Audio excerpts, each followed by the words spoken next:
Hold on to your mug. We're in for a wild night.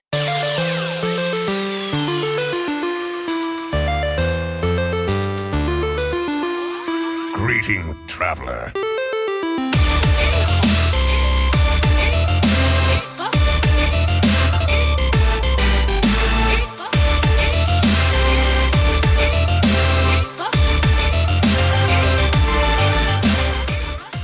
Welcome everybody to another episode of Born to be Wild, a Wild exclusive Hearthstone podcast where we have fun hanging out with friends, talking about the Wild format of Hearthstone and spotlighting members of the Wild community. I'm your host, Nate Wolf. It is good to be back on another rainy spring, almost Friday evening in Portland, Oregon. So yeah, but it's good to be here, hanging out with friends. Really excited for our guest tonight, an old friend of ours, and just a quick heads up, Hydra got stuck working late tonight, and so we've got a special guest host in his place. Hello. In his place as well. So yeah, it's I just said Hydra's in Blizzard jail. That's all. Shh. So yeah, Goliath, welcome to the show. Welcome back. Filling in for Hydra. We really appreciate you being here. And as a quick side note, we will be having Goliath on very soon for an upcoming lore episode, and so that's pretty exciting as well. We've got a new set coming out, and so stay tuned. In a couple weeks, we'll have another lore episode talking about the lore behind the Barons here. Oh yeah. What's going on, everybody? It's your boy Blakarot in the building. Really excited for this episode tonight. It's our 52nd episode. It's been a year for the show. For myself, I've been here for about 8 months. You know what I'm saying? But our special guest tonight is a really, really, really special guest. OG to the game, OG friend, and the second, I was going to say first, but the second Twitch streamer I ever watched, multiple time legend, so good at the game, only got a pop in every once in a while, probably still beat everybody around here, you know what I'm saying? Give it up to the homie, Ziggysera. Oh my god. Okay. Yeah, welcome. It's so funny. It's such a small world, right? I'm sorry. I got to put this out there. The only person to ever successfully win games with a free shaman. Used to beat people with free shaman. No meme. Straight up. Whoa. I did make free shaman happen. Instant respect. Instant respect. Yep. Yeah, she beat me with free shaman on stream for UHL. I remember that. Good times. He's an OG, man. Which is something that I saw in notes from Dean. He's been having those little Q&As where he said that they purposefully made free shaman weak right at the last minute because they didn't like where it was going. So you managed to win with a deck that the devs purposefully made weak. I love it. And you can see where they did it too. You could just tell where the weaknesses were, and you were like, "Oh, this could have been really nasty." And I sat there and I thought, I'm going to try it anyway. I'm going to make it as powerful as I can, and I'm going to cross my fingers that the weaknesses, aren't my Achilles heel. And I don't know, it worked out. That's right. Definitely a force to be reckoned with. I remember you playing as well the Katharina Winterwisp Hunter and getting stomped with that as well. Yeah, man. King Front is my boo. Mm-hmm. Oh, Mike, I do have to correct you though. Like before you go, complimenting me too much, I have literally never been legend. So thank you though. I'm assuming you meant I'm a legend in my own right. Oh yeah, definitely, legend to the game because if you wanted to spend the time to go legend, you could. We all know this. I've seen you beat other people who are legends, so that's legend to the game right there, man. You know what I'm saying? Thank you. I just don't have the attention span. That's time consuming. I have no doubts at all. Yeah. Mm-hmm. So hey, this is where Hydra would usually jump in and say, "Hey everybody, how was your week?" And so I'm taking over that. Before we get into the meat of the show, I'll start out with you, Mike. How have you been? How's your week been? Oh yeah, let's do it up. My week's been pretty good. I actually, it's funny. I went into my Battle.net Blizzard account, like the website itself, and I didn't know I had like a balance on my funds. How do you say that? I'm saying that wrong. I didn't know I A had Blizzard balance. I think a Blizzard you balance. just Thank you, appreciate it. I couldn't figure the words out. So I grabbed some Grand Tournament packs. I wanted to throw it back because I knew Ziggysera was coming on the show. So I was like, let me get some packs from like way back in the day and see what kind of old cards I could open up. Should have sent you the screenshot, Nate, so you could put it on the screen here. But I opened up, I think it was today or yesterday. I think it was today. A golden Confessor Paltress. Right on stream. Ooh, nice. Right on That's a stream. fun one. Who was there? I think Dual Cat was there, and Mediocre Ogre was there. King Ogre. So that was pretty cool. Nice, dude. So I was like, I'm definitely gonna put that in some deck just to get golden legendaries, just for the heck of it. That card is one of the most fun cards ever. Just like the random factor, but it's so strong. I love it. I love it. You know, it's cool. When you play it in Wild, every new expansion makes it even more random what legendary could possibly show up. Yeah, probably Hyreek. But anyway, yeah, no. For those of you who aren't familiar here, I got it here actually, real quick. pull it up. What Confessor Paltress does is, with Inspire, meaning you use your hero power, summon a random legendary minion, and this is such a fun card, super super fun. What a nice pull! A golden copy too, dude. So yeah, like that the golden part is cool, but like it's crazy because like out of that whole set, like I could have pulled any legendaries because I think I have a few from that set. Over the years, you kind of just see some cards are crap, so you dust them. But anyway. I opened that one up, and like it was that card, and it was golden. So I was just like, hell yeah! And I just stopped opening packs. I was like, that's it, we're good. I was like, we're all set here. Jumped over to standard. I needed dust to make another prep. Standard is pretty enjoyable. I'd played some Legends of Runeterra, and there's a deck over there where it's just like pure aggro. I think the faction's called like Nox or Noxus or something. Ziggy, does that ring a bell? Noxious? Yeah, I don't know which one it is either, but that rings a bell. I've definitely heard my husband say that, like Nox or something like that. Yeah, it's like a real aggro, like red type of class. Yeah. So in Rogue, there's a standard deck. It's like Stealth Rogue, and it's very aggressive. So I've been playing that this week a lot. Been pushing standard ranks. I saw Nate do some standard, so I was like, I'm gonna do it too. And then it just kind of grew into like me just being obsessed with this deck. So I'm here to be the guy, who bridges the formats.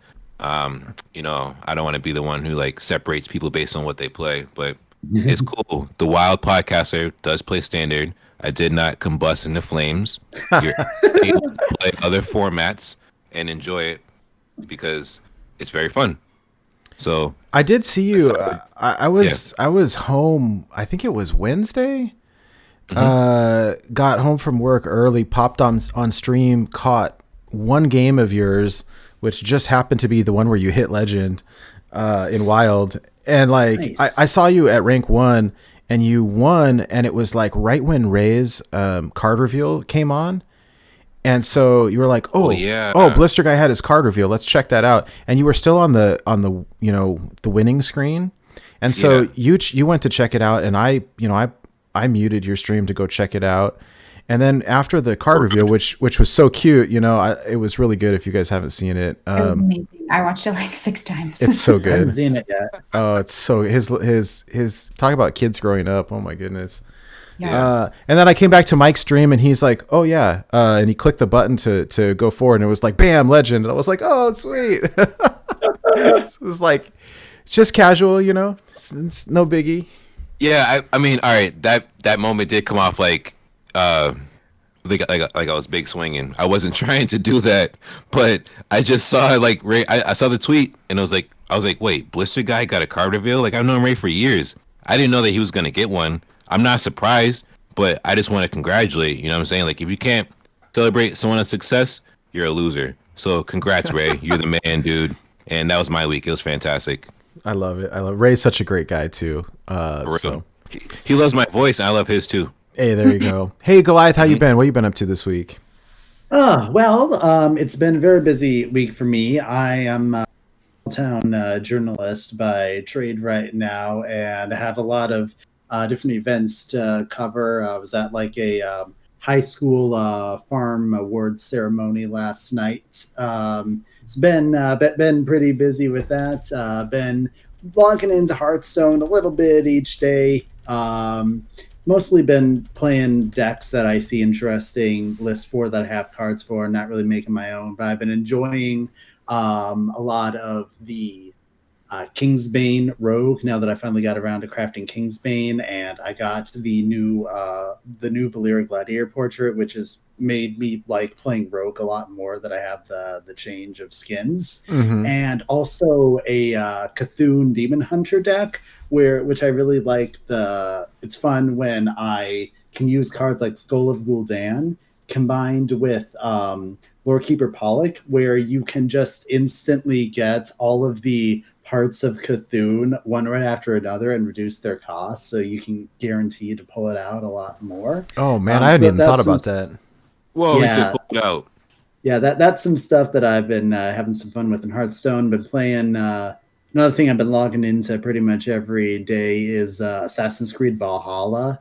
They just started an little Easter event in there, and it's one of those things where they have a cash shop with cosmetics that you could pay real money for, but they also have little dailies where you can get a little in-game currency, and if you save enough, you can get some of it. So I'm a very cosmetics fueled person in pretty much any game, Hearthstone, Assassin's Creed, World of Warcraft, anything. So that's been a big motivation for me to just log in a little bit each day, spend a little bit of time doing a quick thing, then move on to the next game, do a little bit in that game, and so on. But that's kind of been the stuff that I've been up to day in and day out this past week. Nice. Ziggy, what about you? What have you been up to this past week? Ziggy. That's a good question. Not Hearthstone, I can tell you that much as it pains me to say that. I was telling the guys before the show, like, I have not played in so long, and it's crazy because you log back in and everything is so different. It's actually different enough that it wouldn't even let me play a normal game. It was like, no, you have to play through this Innkeeper's Challenge and all this stuff first. What? And yeah, it was like I can't actually log in and play a normal game right now, which is really weird. See, what sort of backlog do you have? How far back does it go? An amalgamation of that's a really good question. Yo, Ziggy, pass me your account during the show. I'll get it done before we finish. I got you. Hey, there we go. I think they're supposed to give you a free deck or something too for returning players, like if you haven't played for a while. Ooh, okay. They did actually. It gave me a choice. It listed the classes and it said, "Hey, it's been a while. Pick a free deck or something." And I was like, "What'd you do?" And then I had to sit there and do my usual druid, shaman. I don't know, snap pick, and I ended up with shaman. So I haven't actually looked at the deck yet, but it's something totem related, so I'm down. Nice. I like that. Yeah. The other funny thing is I logged in and I had a pack and I was really excited and I opened it, and this has never happened before. It opened 4 of the cards, and the 5th one was a legendary, and it froze, and it wouldn't let me open it. Oh, I'm not even kidding. Like, I screenshotted it, and it's the craziest thing. And so I'm gonna have to go in my collection and actually see if I can figure out what's new that I didn't have before, because it wouldn't open the legendary. Oh my gosh! Wow. What's that with the back from? No. I was like, this is not how you welcome me back. This is rude. Yeah. What set was it? Whatever the most recent one is. Yeah. Dark Okay. Moon Fair. Okay. Well, it should probably be pretty easy for you to figure out what the new legendary is if you haven't been on in a while, and probably some of the only cards that you have from that set. Then. Yeah, that's true. It'll probably be something I've never even seen before. I think the last thing I pre-ordered was Scholamance. How do we even say that? Stolamance. Scholamance. That wasn't that long ago. Yeah, it wasn't that long ago, but to be fair, I didn't play it at all, which was kind of the point where I realized that maybe I just needed to stop pumping $80 into it if I wasn't going to play it. Yeah. I mean, we were talking about this like over the past week a little bit, that whether it's Hearthstone related or podcast related or whatever, I think that life sometimes is too short for drama and too short for there's enough stress in real life that do what makes you happy. And if the game is not providing that, it's totally cool to take a step back and do something different. I think that's super valid. So, and I think it's good too, because coming back to it and logging in and just hearing the music and seeing everything again is kind of like, oh, okay, I was in a bad space before, this is still really amazing. I'm excited to play. And I think it's good that I stepped back when I did, because I was feeling a whole lot of obligation to it and a whole lot of just bad attitude. I didn't need to bring that to a podcast or to Twitter. When the game starts feeling like a job, you know that you're not playing it right. Games are supposed to be fun. Yeah. So what would you encourage towards anyone else who is feeling that same way then? I encourage taking a break in any form, even if for you that's like a day, because sometimes it just makes all the difference. Sometimes you have no idea how tilted you really are until you walk away for a minute, get some fresh air. And I really encourage people to not let real life be like, I don't know how to phrase it, I guess, but for me, for a long time, I thought, no, I'm being a baby by thinking I need to focus on real life. I really did. I had a whole bunch of stuff going on, I was like moving and going through big adult stuff and whatever. So if you need to prioritize it over a game, the game's 100%. Here. Yeah. Don't let the games dictate and take the space away in the schedule of your life. Yeah, definitely. It's still going to be here, and so are the people. It's do what you need to do for you, because then you can actually enjoy yourself. Mm-hmm. Yeah. I can agree more. Real quick, for me, for my week, it's kind of the same. I played some Hearthstone, but it wasn't. I realized there was some kind of veiled announcement over the past week, something to the effect of, "Hey, there's these achievements and they're going away, and if you don't get them now, you're not going to get them." And I was like, oh God, I guess I should do these.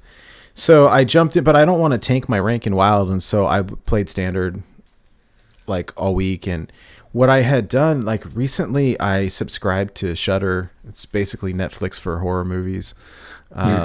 It's been pretty good. I've been watching all these old ones from the 50s and stuff, and it's been kind of the black and white B movies. Yeah, and it's been pretty fun actually. And there's so much on there, I don't even know where to start, but it's nice to have something different to watch. I got kind of bored with Netflix, and it's cheap. It's like $5 a month or something like that. And so I was watching some movies with playing Hearthstone on the other screen, and just kind of achievement hunting.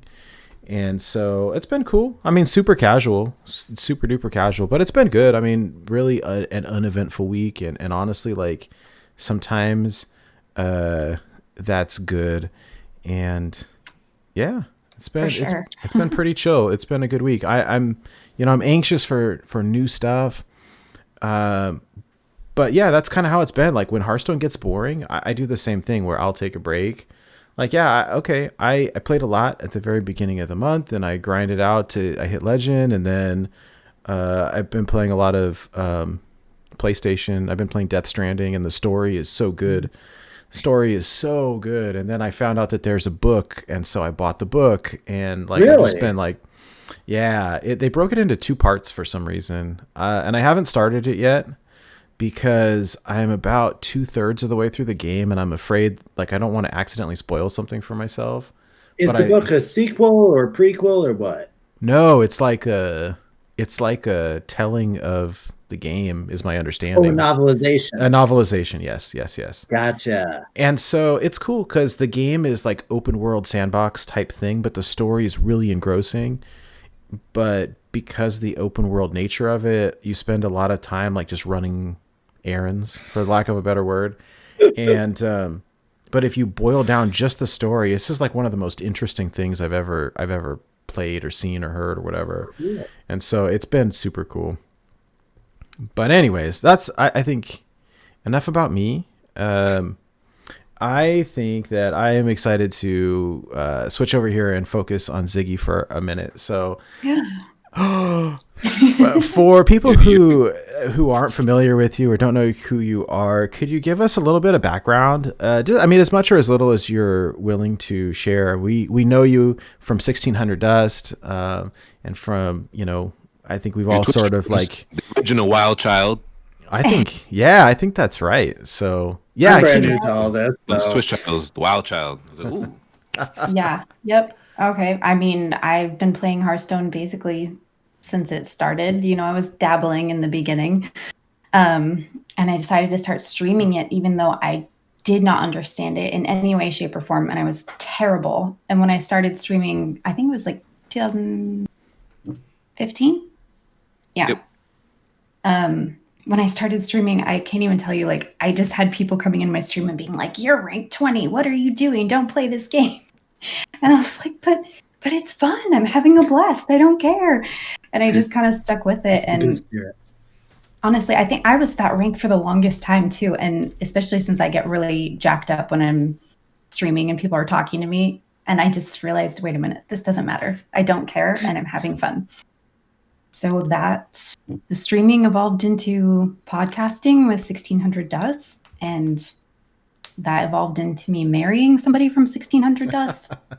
And like, yeah, my life is crazy. And it's all because I decided to start a Twitter account related to Hearthstone. Like, I intentionally was like, I really enjoy Hearthstone. And I was really into watching Ziggysera at the time. And I was like, this guy just streams and he plays this game. So I'm going to start like a Twitter account just for this, to talk about Hearthstone and Ziggysera and whatever else. Here we are. For the uninitiated, what is 1600 Dust? So 1600 Dust is a Hearthstone podcast, or I actually don't know if I'm allowed to say that anymore because they've been talking more about Legends of Runeterra. So maybe it's now just 1600 Dust, a podcast. That's awesome. Yeah, it's a 20-minute podcast. So they invited me on originally in, like, I want to say February of 2016. And it was to talk about Druid. And at the time, I remember they asked me, like, what class I wanted to talk about. And I think I gave them, like, 3 options, my 3 favorites. And it turned out that Druid was what they needed someone for. And that was like the slide, guys. Like, as soon as I did an episode about Druid, that it was like, that's what my stream became about. And it just kind of became a thing. Druid. Yeah. It's a great show. I always love the show. When people ask for recommendations, the thing that I love about 1600 Dust, and I would never tell this to Ryan or Chris because their egos will inflate too much, but I love, it's just a bunch of friends hanging out and talking, you know? It's like, have your buddies over, drink a beer, chit chat. Like, that's what the show feels like. And so it's like chatting with old friends. And that totally is what it is. It really is. Like, there were times we recorded in Chris's basement while drinking beers, you know? That's the best, man. I will say Chris is like a stickler on the 20-minute mark. So I've been on the show a couple of times a long time ago. I remember when I first hit Legend back in 2018, they had me on the show, and I'm used to recording podcasts for like 2 to 3 hours, like these long shows, right? And we're talking 1600 Dust for 20 minutes. And I'm just gearing up, you know, we've just started and I'm all excited. And Chris like cuts me off mid-sentence. And thank you guys for listening to 1600 Dust. We'll see you next week. Guitar starts playing. I'm like, Chris, I'm not done. He's like, see you guys next week. Adios. And yeah, I love the show. It's such a good show. So that they don't have 10-hour streams where they review every single card set with people giving reviews. That's comes up. That's us, unfortunately. But yeah, it's a really good show. I still have my T-shirt. My 1600 Dust T-shirt is sitting in the drawer, and I'm wearing one of them right now. You can't see it, obviously, if you're just listening, and you can't see it if you're on the stream because I'm sitting weird. But I felt like, you know, dressing accordingly, getting snazzy for the occasion. So getting back to your story after you did all this, getting the stream, where did you go from there?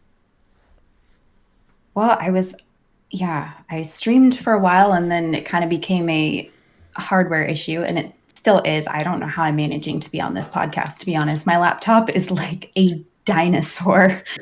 It like barely functions. So I would just stuck to podcasting for a while on 1600, and I was a regular on that for quite some time. And yeah, I mean, I don't even know how much to tell you about that story. It's pretty self-explanatory. Like, they invited me on the show, and then it was like, oh, kind of like this guy, and he was like, I really like this girl, and yada yada, etc., etc. And now we actually live really close to Nate again, which is crazy. I'm originally from Salem, Oregon, so what? Yeah, and so now we are like within spitting distance practically. That's super cool. Don't spit because you know the virus. Yeah, bad idea. Nah, I'm just kidding. You wouldn't know the difference. Yeah, I get a kick out of how like. I heard Nate got his shot. Though. Nate got his shot. We're good. I have my immunity at this point, supposedly. Yeah, I'm good. I got both doses, and I'm good. All right, spit away. Get him. I get a kick out of how Nate and Hydra are relatively close geographically. You're pretty close. I'm over here in the Midwest, and Blakarot is way over in the East Coast. So you guys are all clustered together, and we are in completely different time zones. Yeah. That's cool, though. You guys get to hang out. I'm jealous. I want to come visit you guys. I've always wanted to for 6 years now. Oh my god, man. I know. And it's crazy. We've been kind of all over. Like, I was in Salem, and then I moved to Arizona with Spivey, and then we moved to Eastern Washington, where we were with Chris and Matt, like in the same area as them, which was awesome. But it was just not for us as far as like, I don't know. It just it was just wasn't for us. So now we're back in my hometown, and it's all good. Like, things are going great, and I'm actually looking forward to getting back into playing the game. Nice. That's so sweet. That is so cool, man. Cool story to hear. That's like a 45-minute drive. You guys just keep doing the show, and I'll be at your house before it ends. So we'll just do it from the road. You can totally be here. Yeah, we'll see a photobomb your camera. I'm joking. Oh my god. You're totally welcome. I mean, just wear a mask or whatever you're supposed to do. Yo, I got my first shot. Second one is on April 10th. Yo, man, I'm tired of saying this. One day, this would be cool to do like a meet up all these players, man. This would be cool to meet you guys. Because at some point, they're going to do firesides, I heard. I was in a certain Discord. So if you guys live near each other, I know somebody in your area who does firesides, so that could be a thing again, I have so many friends online who it would be great to meet up at some point. And then just after I graduate college, maybe have the opportunity to do that. Pandemic happens, but timing. Different world now. People are getting their vaccine shots, you know what I'm saying? So that's true. That's true. There's hope for the future, man. There's hope. Oh yeah. Yeah, I mean, Mike, we really seriously thought that we were gonna be like, hey, come to our wedding, and then oh man. I mean, we got married on Zoom. So, which in reality seemed like the most appropriate thing in hindsight. You think about it. It's like we met because of Twitter, and then we awesome. We're on a podcast forever together. So why not get married on Zoom? It seems you may blow a kiss to the bride. I mean, we weren't together. We were side by side, but I thought you were saying your vows over the screen or something. That would actually have been appropriate too. Oh my god, I love it. But I like the theme. Like, you guys met on Twitter, then you did a podcast, and then you got married via Zoom. So yeah, I enjoy that theme there. I just like your story because it feels like I've read this book or seen this TV show, and it's so fantasy. No way it can be a real thing. But then I had the pleasure of meeting you first, and then I actually met Spiver through a different Twitter thread. It was through football, and then to see you guys connect, and I was just like, whoa, this is happening in real time in real life. This is like a movie. And then you guys live together, and you're doing road trips, and you're going to was it BlizzCon or something together? I'm like, yeah, this is nuts. They're doing podcasts. I'm like, I can't believe this. Like, this is awesome. So like, and you're living it. So obviously, you know what it feels like. I'm just a fan watching it, but like, I've been a fan of you guys for like 6 years, man. So I'm excited for both of you. Congratulations.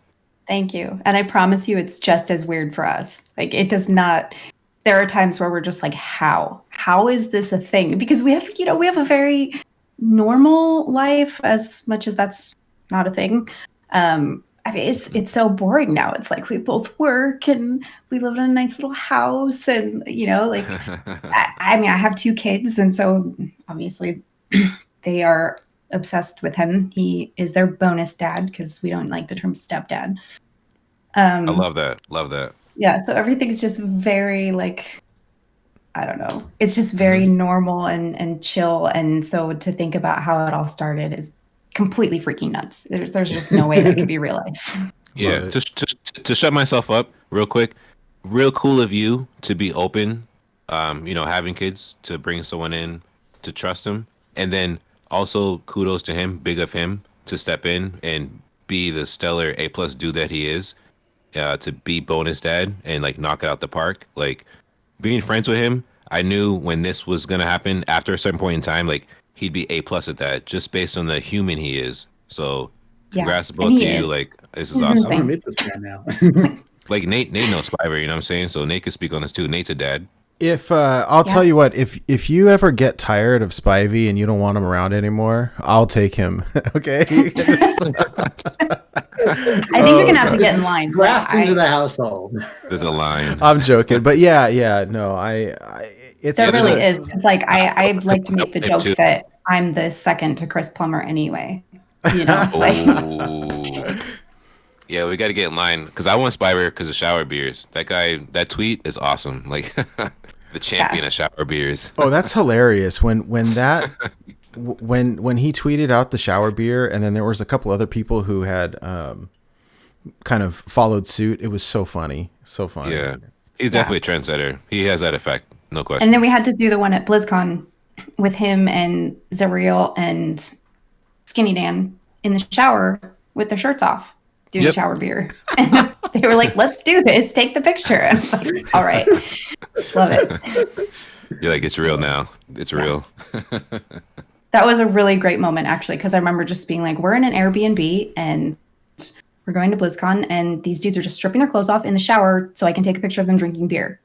All right. This is my life. I probably have that reaction as well. He was very surreal. Like, all right, you know what? I don't know if it's weirder that this is happening or that I am completely blasé about it happening. Love it. Hey, quick question for you. We asked this of everybody. I know the story behind this, but I'm not sure everybody else does. Can you tell us where your name came from? How did you pick Ziggysera? Yeah, totally. Funny story about that. A lot of people for a long time apparently thought my name was Sarah because of my name. I had to be like, no. Okay, no, I can see how you would think that. Like, that Ziggy's just a nickname and my real name is Sarah or something. But I came up with my name because I am a huge David Bowie fan. And I've always just loved the name Ziggy. I just think it is the coolest thing because it's super cute, but it's also super cool. And obviously David Bowie just made Ziggy Stardust this iconic thing. So I thought, I want to be Ziggy, but I want to tie it into Hearthstone. And from the beginning playing Hearthstone, I was just immediately obsessed with Ziggysera. So I was sitting there trying to put all these words together and trying to make something that was just to the point and like would be easy to spell and easy to remember. And one day I just went, oh my God, that's it. That's it. I can combine my favorite card with my favorite name. And obviously the rest is history. It just worked out perfectly because it didn't even take 2 weeks having this Twitter account before people were calling me Ziggy, and it just took off. And I mean, that's still what people call me. So that was very smart of you to think about the spelling aspect of it, because if people can't spell your username correctly, it makes it harder for them to find you in searches, Google or social media or whatever. So that was probably not only good for you knowing how to spell it yourself, you have to write it out, but probably made you slightly more marketable in that way as well. Yeah, and that was kind of my thought at the time, as cheesy as that was. I was thinking, well, if I want to stream or whatever, I want people to be able to figure out who I am and not struggle to find me on either Twitter or Twitch. And I really did want something that was just like a name / one word. I just wanted it to be really straightforward, and I didn't want to have to be Ziggy89647 or whatever. Yeah, right there with you. I really hate when people have like the unnecessary X's that like, oh, this name has been taken. I'll just add 357 after it. It's like XX_626. Yeah. So no, and pick a name. That was. I'm right there with you in the style for the choosing the username. Good idea. Thank you. I'm very, very happy with it. I really had no idea that it was going to become my identity. I mean, it is who I am. Hey, all right. We're gonna transition to a listener series. Just want to jump into this real quick because this week we're actually launching round 1 of the playoffs. We got the wild card round all wrapped up. It was pretty brutal and bloody. I kind of lost my match, so I didn't make the top 16. It happens to the best of us. How brutal and bloody was it? Well, Nate made it through. What do you mean the best of us? What do you mean? Hold on. Nate made it through just fine. Oh, I got to buy this week, so I didn't have to play. Yeah, that's true. I'm sorry. But this week we got our top 16 all set. The players who got the bye from round 1, the top 8, are playing the 8 winners from the wild card round. So for this week, we got a new challenge, and I posted it in Discord, but I guess in real life when you type things, it kind of looks one way, but then when you say it out loud, it comes off different. So I guess the way it was kind of written confused people. So for the top 16, this round 1 challenge is called Choose Your Champion. The rules are as follows. Your deck is required to have a minimum and maximum, because I have to put both because, anyway, 6 weeks of this. 1 neutral legendary minion. You are allowed 1 neutral legendary minion. You cannot have 2. You cannot have 0. You are not allowed weapons. You are required to have 4 epics. You are not allowed basic cards. You are allowed to have up to 10 rare cards maximum, and then you are allowed to have any number of common cards. I know people are going to ask, the epics and the rares, can they be minions? Can they be spells? A combination thereof? It can be minions or spells. I'm leaving the rulings as rarities. This way, there's no sub layer, 3rd, 4th, 5th layer. You know what I'm saying? I'm just trying to keep it very simple. These are the rarities that are required, and then people can go build. They are built this way so that certain decks aren't brought to the tournament. I don't want to just, put it out there and have people get mad, because I know some people just, no matter what, love bringing top tier meta decks to a fun, custom, grassroots, local tournament. So Commissioner Mike took his time, hit the books hard, and crafted these rules up so we could have a pretty fun round 1. I love it. You know what you are, Mike? You're the kid in like a story who finds a lamp and gets a genie, but it's a very mischievous genie who keeps on twisting the words of the wish. So every time the person gets very, very specific about the wording of the wish in order to make sure there's no tricks pulled. That's you right now. Yes, because I experienced a lot of. It was just weird. I don't know. I'm not trying to make it more than what it is, but I had this out there, and it somehow got twisted into something I didn't recognize. So I just wanted to wait until I was live on air to have the audio clip, so that people could hear it out loud. I will clip it and post it tonight so that people can get it right away. And so just to make sure that I have this correctly, right? Minimum and maximum 1 neutral legendary minion. Correct. No weapons. Correct. Required to have 4 epics. Yes. No basic cards. Up to 10 rare cards maximum. No more than 10. Yep. And then any number of common cards. And Correct. these are the rarities required. They can be minions or spells.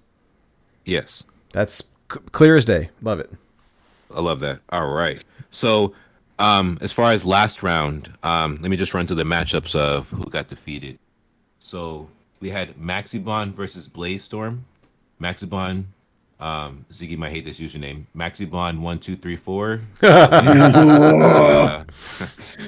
wins. Hey, at least it's 1, 2, 3, 4. I can remember that. Okay. All right. Our buddy here, Electric Sheep City, takes down Sublime 3-0. Red Sheep. Swarm Tides defeats Sanosuke 3-1. Nice. Congrats, Swarm Tides. See you there in chat. And an epic battle of epic proportions, legendary match. Conray takes down the ultra mighty Blakarot in the game 5. Oh man, it was crazy. Wait, was it epic or legendary? Those are 2 different rarities. Sorry. Hey man. No, I was kidding. You know what? Don't question the wording, okay? Yeah, I thought we just covered that.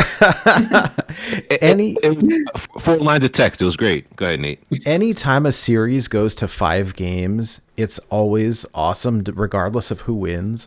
Like it's just a crazy matches. I love it from a viewer point of view. Super fun. The tension that builds up. Oh yeah. It really was cool. Especially the hype was built because I went to a very fast 2-0. So I was like, oh. And then the next 3 games, I was like, you fumbled the bag, homie. Damn. So to wrap this up, we have Shia moving on in a 3-0 DQ. We have Labor Sangre defeating Chaos Nova 3-0. I'm sorry. Whoa. Chaos Nova defeating Labor Sangre 3-0. Wow, props to Chaos Nova. All right. We have Schmoopy Daddy versus Cyberon. Schmoopy wins 3-1. Congrats. Hey, Schmoopy. I'm sorry, but I have to interrupt you because I've been seeing Schmoopy Daddy in the chat, and that name is fantastic. So I just needed to put that out there. He has an origin story behind that one too. Just top notch. Based off of the baby name. Based on Ziggy's personality, I should have thought of this. She would appreciate that username. It is a very funny username. It's just very on brand for me. I appreciate it very much. Yeah. And then the last match. Man, this guy's on a roll. Ever since I met him, that first Halloween tournament, Seth taking down Sorvon 3-0. So Seth moves on to the next round. Nice. Pretty hyped for this. So for this round 1, we have Dr. Evil versus Schmoopy Daddy, Oddlaw versus Maxibon 1234. We have Wildcard versus For Christ, which is Seth. We have Megapog versus Chaos Nova. And then in the bottom half of the bracket, we have Flavio versus Kenray. Go Flavio, Kenray beat me. And then we have Nate Wolf versus Shia Wasina. Coming for you, boy. Coming for you, Hearthstoners. Watch out. And then this next bracket, oh my goodness, we have Blase versus Electric Sheep City. That one's pretty nuts.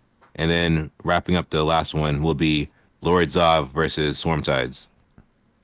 So this top 16 looks pretty nice, man. This is why I'm not in it. This looks pretty good. I'm excited for this.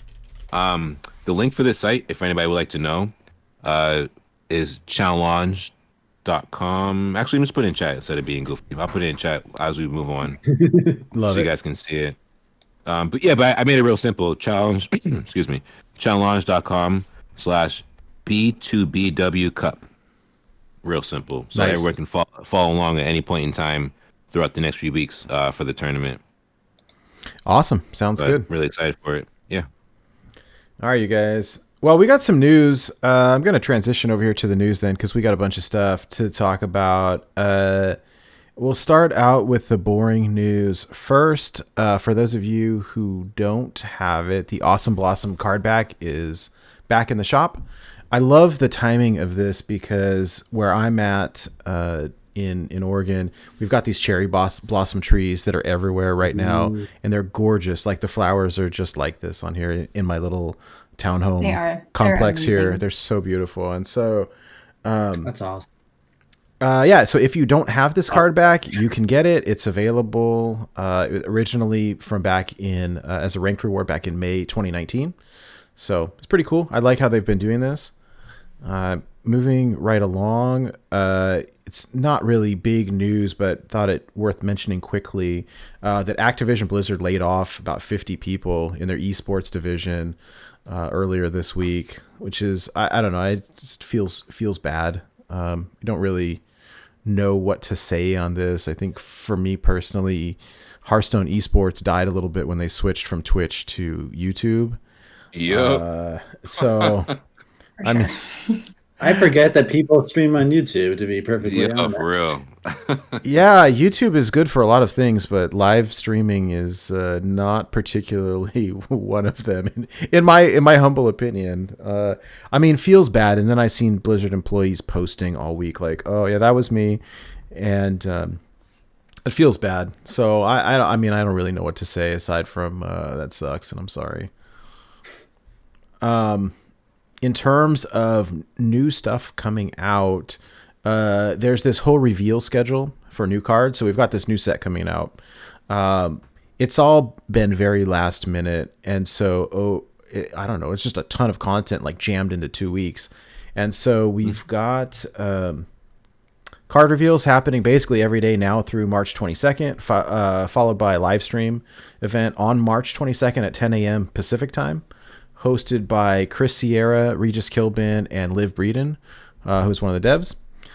She was on the reveal video early on, so that should be a lot of fun.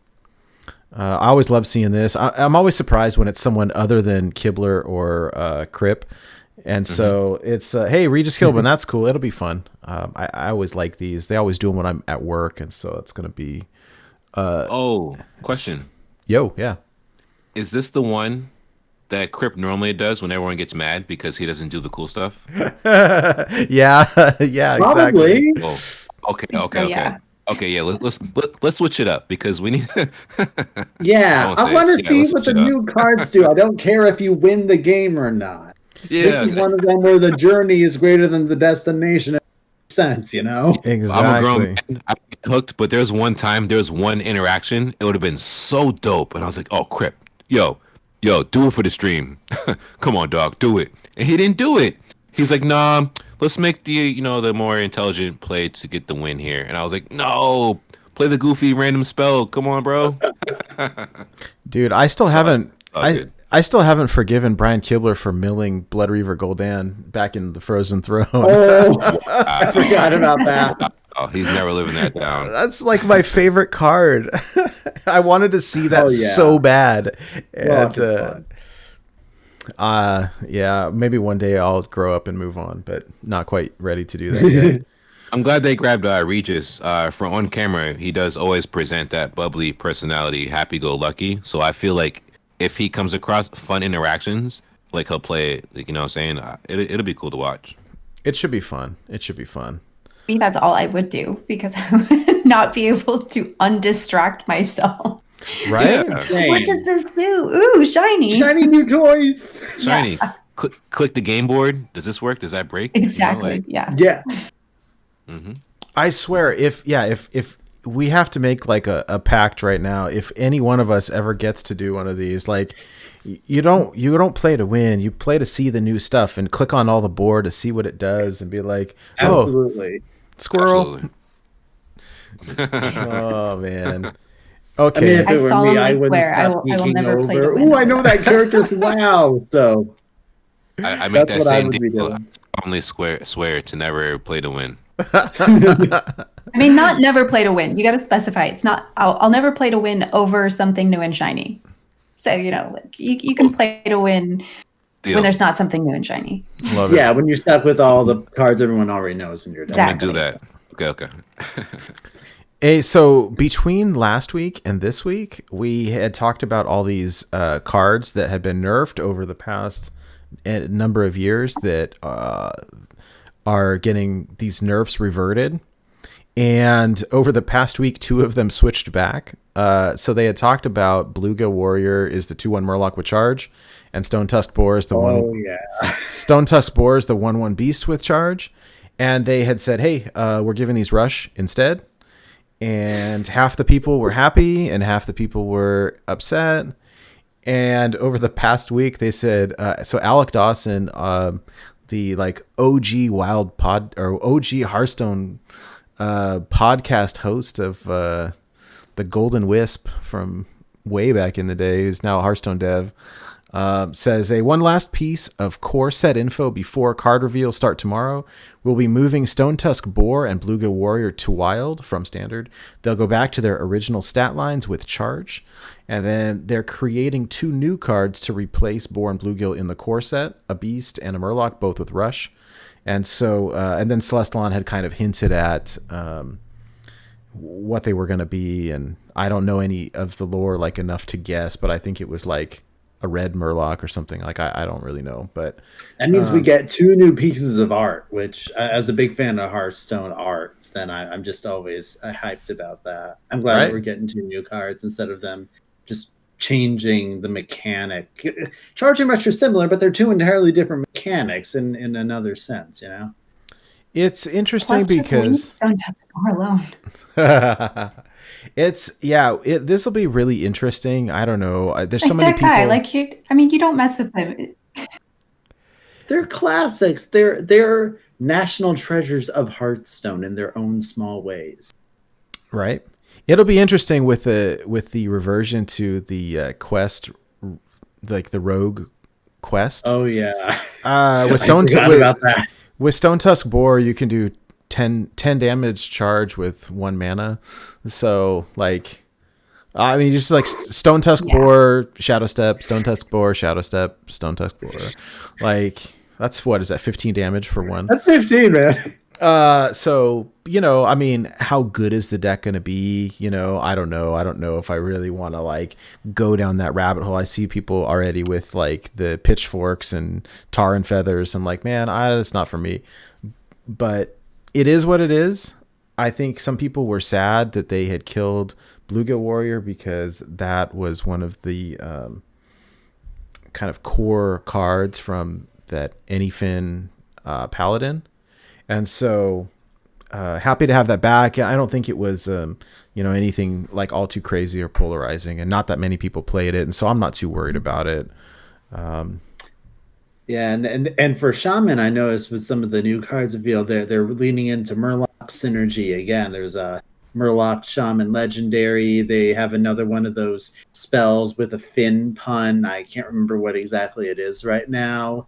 But so they're bringing that stuff back. So I think for the Wild or the Standard or whatever, because this is part of the core, that you have Murloc, you have the Rush one for the Standard, you have the Charge one in the Wild, and people are going to want to be able to play with the standard core of Murloc toys with all this new Murloc stuff. Yeah, Ziggy, as a Shaman player, did you play a lot of the Murloc Shaman at all? Yes. I was really resistant to it in the beginning because I got beaten down by it so many times. And I was kind of one of those people who was just raging against it and then decided if you can't beat him, join him. And I mean, that was really where it all just took off. I actually think it was Murloc Shaman that got me to rank 10 the first time, which was really exciting because, like I say, I'd been streaming around like rank 18 and stuff for a long time and really not making progress. So I toured a 10 for the first time with Murloc Shaman, and it's always pretty much been Murlocs or totems. Like those have gotten me the furthest in the game always. Love it. You're probably going to like when you get back in, because we Dark Moon Fair brought a totem legendary. So if you like playing with totems, there's a bunch of new totem toys in that regard as well. Ooh, stop talking dirty to me. It's funny that you say that though, because when you log in, that legendary that you got or whatever, for if you pick the free deck for Shaman, that legendary totem might be sitting in your collection somewhere now. So oh my gosh, I wonder. Now I gotta find out. Right. I love the Finn puns as well. So we had any Finn can happen, and oh god, every Finn is awesome. Every Finn is awesome, and then this new one is called No Finn Can Stop Us. So that's it. Yeah, that's great. Coincidentally, that was Ray's card reveal, so it's super cool. I love it. Anyways, all right, so we've got a couple other things here. So we've got a balance patch or whatever, like a new patch. The one that they've been talking about for a long time, 20.0, is coming out this next week. We had been speculating that we thought it was going to come out on Tuesday. I saw something today from I think it was Out of Cards saying that they speculate now it's going to be Thursday instead, the 25th, based on Hearthstone press releases it was not in the English version, but it was in all of the other language versions that they then translated into English, that all hinted at the 25th. So anyways, it's just a couple more days, but basically this coming week, we've got this big patch coming out now. So this is the patch that like will bring Forge and the Barons kind of like in the background, ready to go. The cool thing is between the 25th and when this set launches on the 30th, so what is that, like about 5 days, we will have a bunch of new toys to play with in the meantime. So when this goes live, we've got all the nerf reverts are going live, which will be fun. And then on top of that, we've got the classic mode going live that day as well. And so especially for those of us who have been playing since near the beginning, it will be a fun time to go play with all of our old favorite stuff. So you want to do that Savage Roar combo from back in the day, you'll be able to do it. So should be cool. And for people like me who didn't experience any of that, it'll basically be a new game mode sense, like a tavern brawl with adjusted rules that is there permanently. Right? That'll be really interesting. Had you heard about that, Ziggy?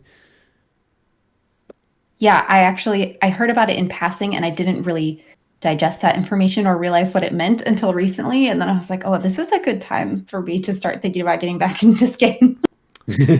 Yeah, and my understanding is I believe that aren't those cards free for Classic? Yeah. If you own them in your collection, then you have the Classic version. You don't need to get the Classic version separately. But I think that you still have to collect at least one version of it in order to do that, if I remember correctly. I'm not quite sure. So I will defer to you on that one. I think a lot of them are core cards, which you will have as free anyway. Okay.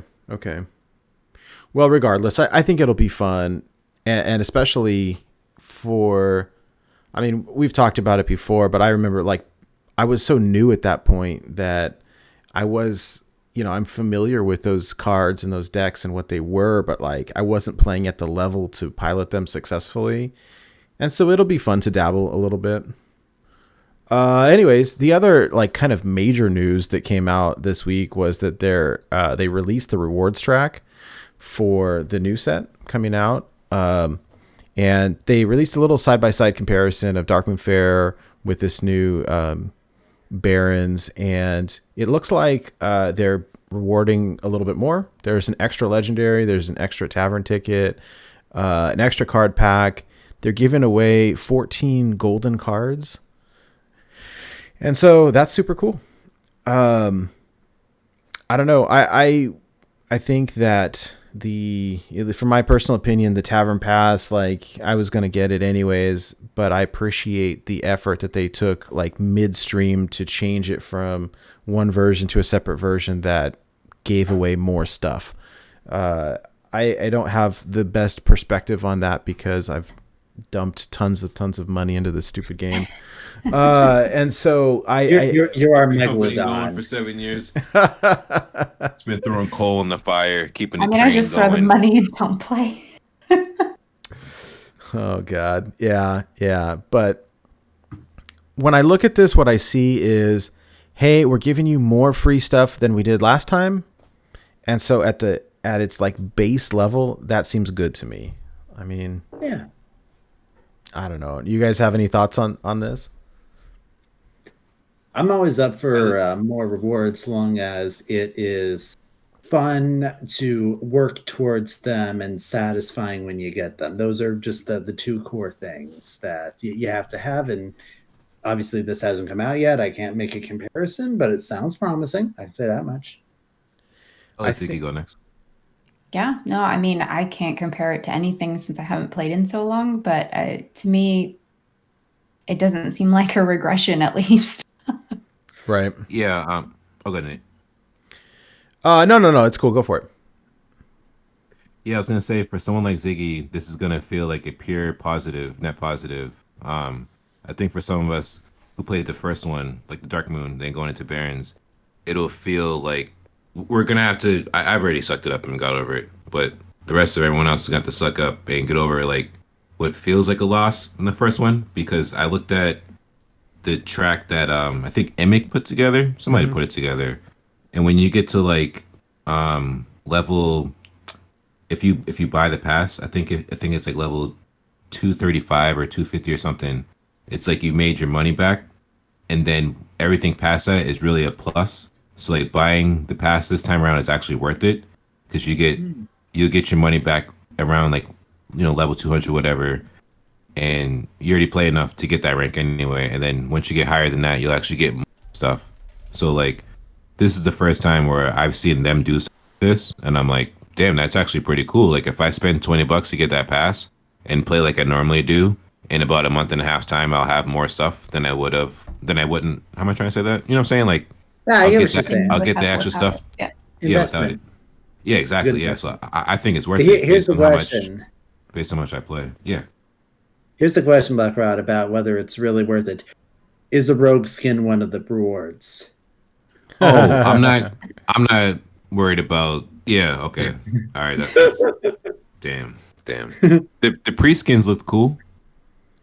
The pre-skins look really cool, actually. As someone who's been playing for a long time, like back in the day, they did not have anywhere near this level of like cosmetics and stuff that they do now. And so some of this stuff is super cool. I mean, I don't know, man. I'm really enjoying having. And as a cosmetic junkie, I'm all over it. Oh yeah, there's some super cool stuff. Someone in chat, hold on, let me save this super quick. Sorry. There were a couple questions here about the rewards track. The first one that came up, it was a little bit confusing when I first saw it, and I asked the question and Celestinal answered. So let me bring this up real quick. Sorry. I like dev tweets. Factual information feels good. Yeah. Okay, so what I saw on the rewards track, I was a little bit confused. So when you hit, like in this past one, when you hit level, 100, you got to choose, like there was 10 different portraits that you could choose from, and you got to pick one, and then like the other 9 are not available, and so early on I was like, that kind of sucks for somebody who likes to collect stuff. I don't want to only pick one. I want all 10. And they're like, oh no, it's cool. Next time we do this, you'll be able to pick from the remaining 9. And I was like, oh, so it's going to take me 3.5 years to collect them all. Okay. They got a game plan to keep people around for the next 10 years. Right. Apparently. There's 3 down right there. And how committed are you? Jeez. Right. So when they released this one, it said, "Hey, when you hit level 100, I'm looking at the chart here, and it goes hero skin choice, and then I've got the upgraded like the demon hunter, the priest, or the warrior." And I was like, "Wait a minute! I have to choose from one of these three? What about the other two? Like that? I don't like that." And he answered, he's like, "No, you're confused. What this means is you get all three of those, plus you get to choose one of the remaining 9 that you didn't get last time." And I was like, oh, here I am thinking I'm getting 1 and I actually get 4. So I think that's pretty cool. It was a little bit confusing. I had the looking at exact that, same reaction. I'm so glad that you just clarified that, because I thought it was going to be, we're going to get you invested in the upgrading of all of these 3 characters, but you'll only be able to pick one to have the final cool version of. But that's not the case, huh? No, I'm sorry. And then the response there, he says, I'm just going to read it. He says, "No, hero skin choice refers to getting your choice of the tier 1 skins, same as was at level 50 on the Dark Moon reward track. The other column is the Tavern Pass, and you get all 3 of those." Nice. Like, okay, cool. That's far better. Far better. Yeah. Person, Ziggy, what about you?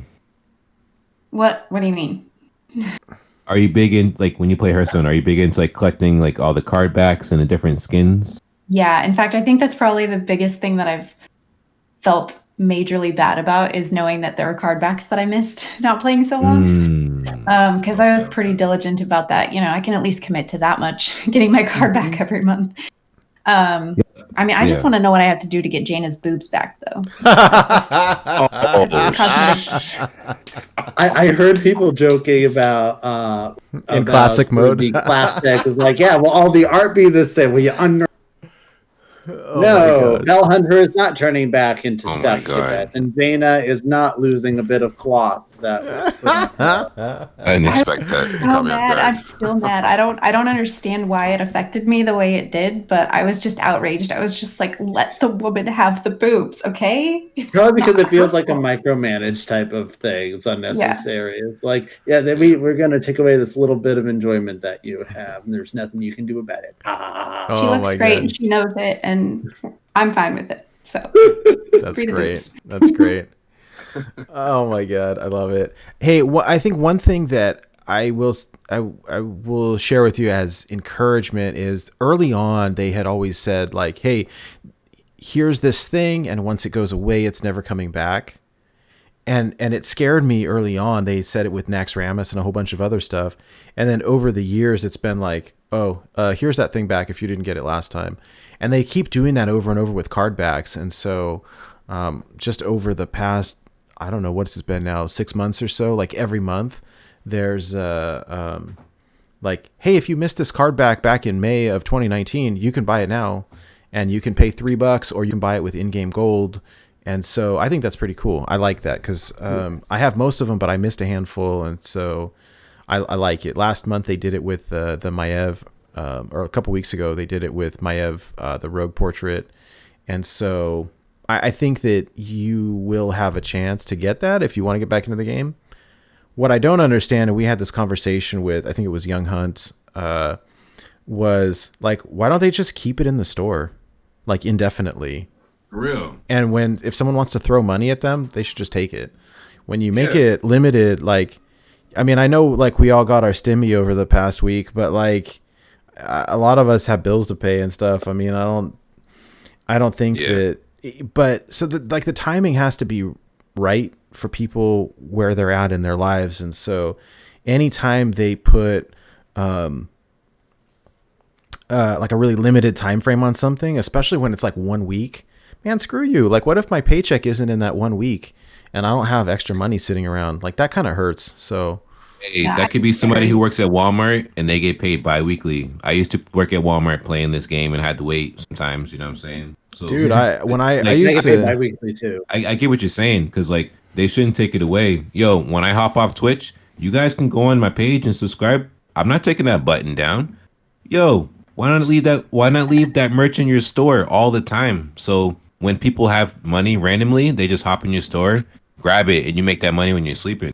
as much as they like to make money, that's one thing I don't get. And I like business, and I don't respect that move. Like, leave that stuff in the store. It makes no sense to me.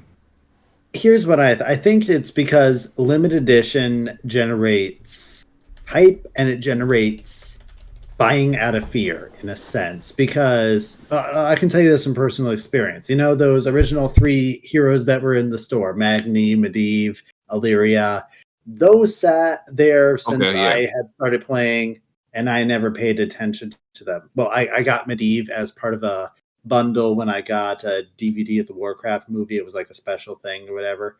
But the other 2 I didn't bother getting.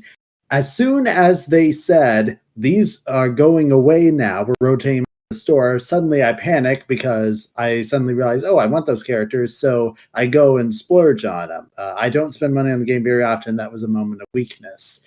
I think that this is something that they do where people see like, this thing that I don't have is available. It's only for this time. I got to go and spend it right now, because that is something that I learned, that when you're really trying to sell something, you don't want people to be complacent about it. You want to create in them the urge that they need to get it now before they have time to make a different decision and decide they don't actually want or need it.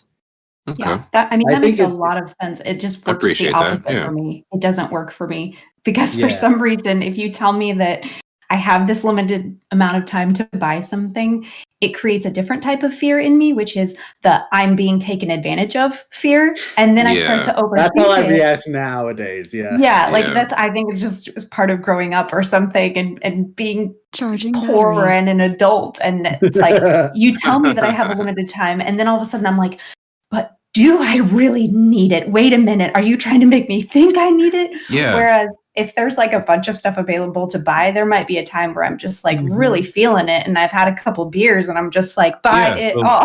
And exactly. So that's where I'm coming from. And I like how you put that, because that mixes in what Nate was saying. So like, I'm on the side where you're at, Ziggy, and it's not from aging. It actually comes from like doing sales myself, but not being like a literal shark and like not trying to go for a person's like entire savings account. Like, quick side step, I used to work for a hockey team. They want me to sell the upper platinum seats, but local families got kids of 4, so I'm selling like the brown seats. It's $100 a month versus a $12,000. So back to this, I'm just like, when you guys give me that limited time only, get it now, it gives me an anxiety and an anger. It's like, yo, what if I don't got the money for 2 weeks? Just leave it in the store, so when I do have it, I can grab it. But Goliath, I do appreciate you explaining that side of the marketing, because they are marketing to people like you. So thank you. And I'm entirely. I wish they did it like what you're talking about. I think it's slimy. Maybe that's not considered the greatest, most ethical selling practice for things, but unfortunately, it's something that's effective. But if more people were critical thinkers like you guys and me on my better days, then they might change it, because they would realize it's more effective that. Yeah, I don't know, man. I used to work for the state, and we only got paid once a month, and like it's a big paycheck once a month. I almost started crying. Oh my god! Right, but like by the end of the month, like you're starting to dry up a little bit, and it's it's rough. If it's not within the first week, like forget it. You're just like, I don't have any money. I can't. Yo, I bet the dinners the first week are amazing compared to for sure. You know, that's how it's like going out to Chinese, going out to Mexican, and going out like by the last week, it's like ramen noodles, top ramen, oatmeal, bean and cheese burrito, baked potatoes. You know it. That's all right. Well, let's jump back here. So I got so here's the rewards are pretty dope here. Oh yeah, let me see. So the 3 heroes that we're getting this time, it's the same as at the last expansion. We got 3 or was it only 2 heroes, right? We had 3 versions of 2 heroes plus the warrior hero. Yeah, so this time, rather than 2, so we got upgraded Mage, Jaina, and then we got upgraded Thrall, the Shaman, and 3 different versions, kind of as their stories expand, like all up Book of Heroes. So this time, rather than 2, we're getting 3. These are the mercenary characters, so we're getting 1 for the warrior, 1 for the priest, 1 for the demon hunter, So they each have 3 different versions, which are cool. And then our special one, kind of like the warrior was this time, is for Hunter. I've been lovingly calling it like the Fire Batman because it's I don't. Is there lore behind this? That's a Hunter. Yeah, that's looks like a warrior card. That's no, that's Rexar. I think this is one of Hearthstone's what ifs. Because there's no lore of Rexar becoming a Fire Lord.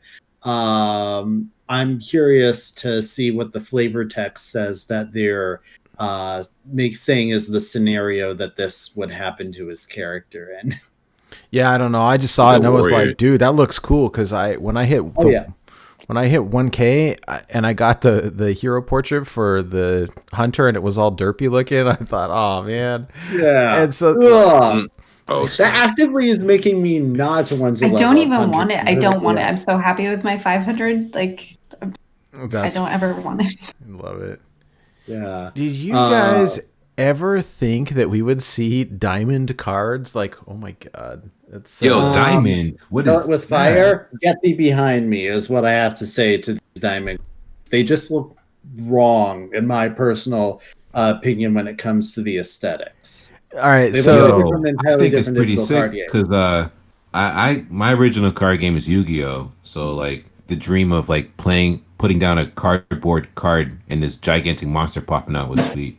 So if this is the closest we get, whatever, man. Do it. So yeah, we're coming at it from different perspectives. It's something that you're used to from a different game. Hearthstone was like my first. Like to me, this is not normal. Okay, I got you. So diamond cards, they're 3D.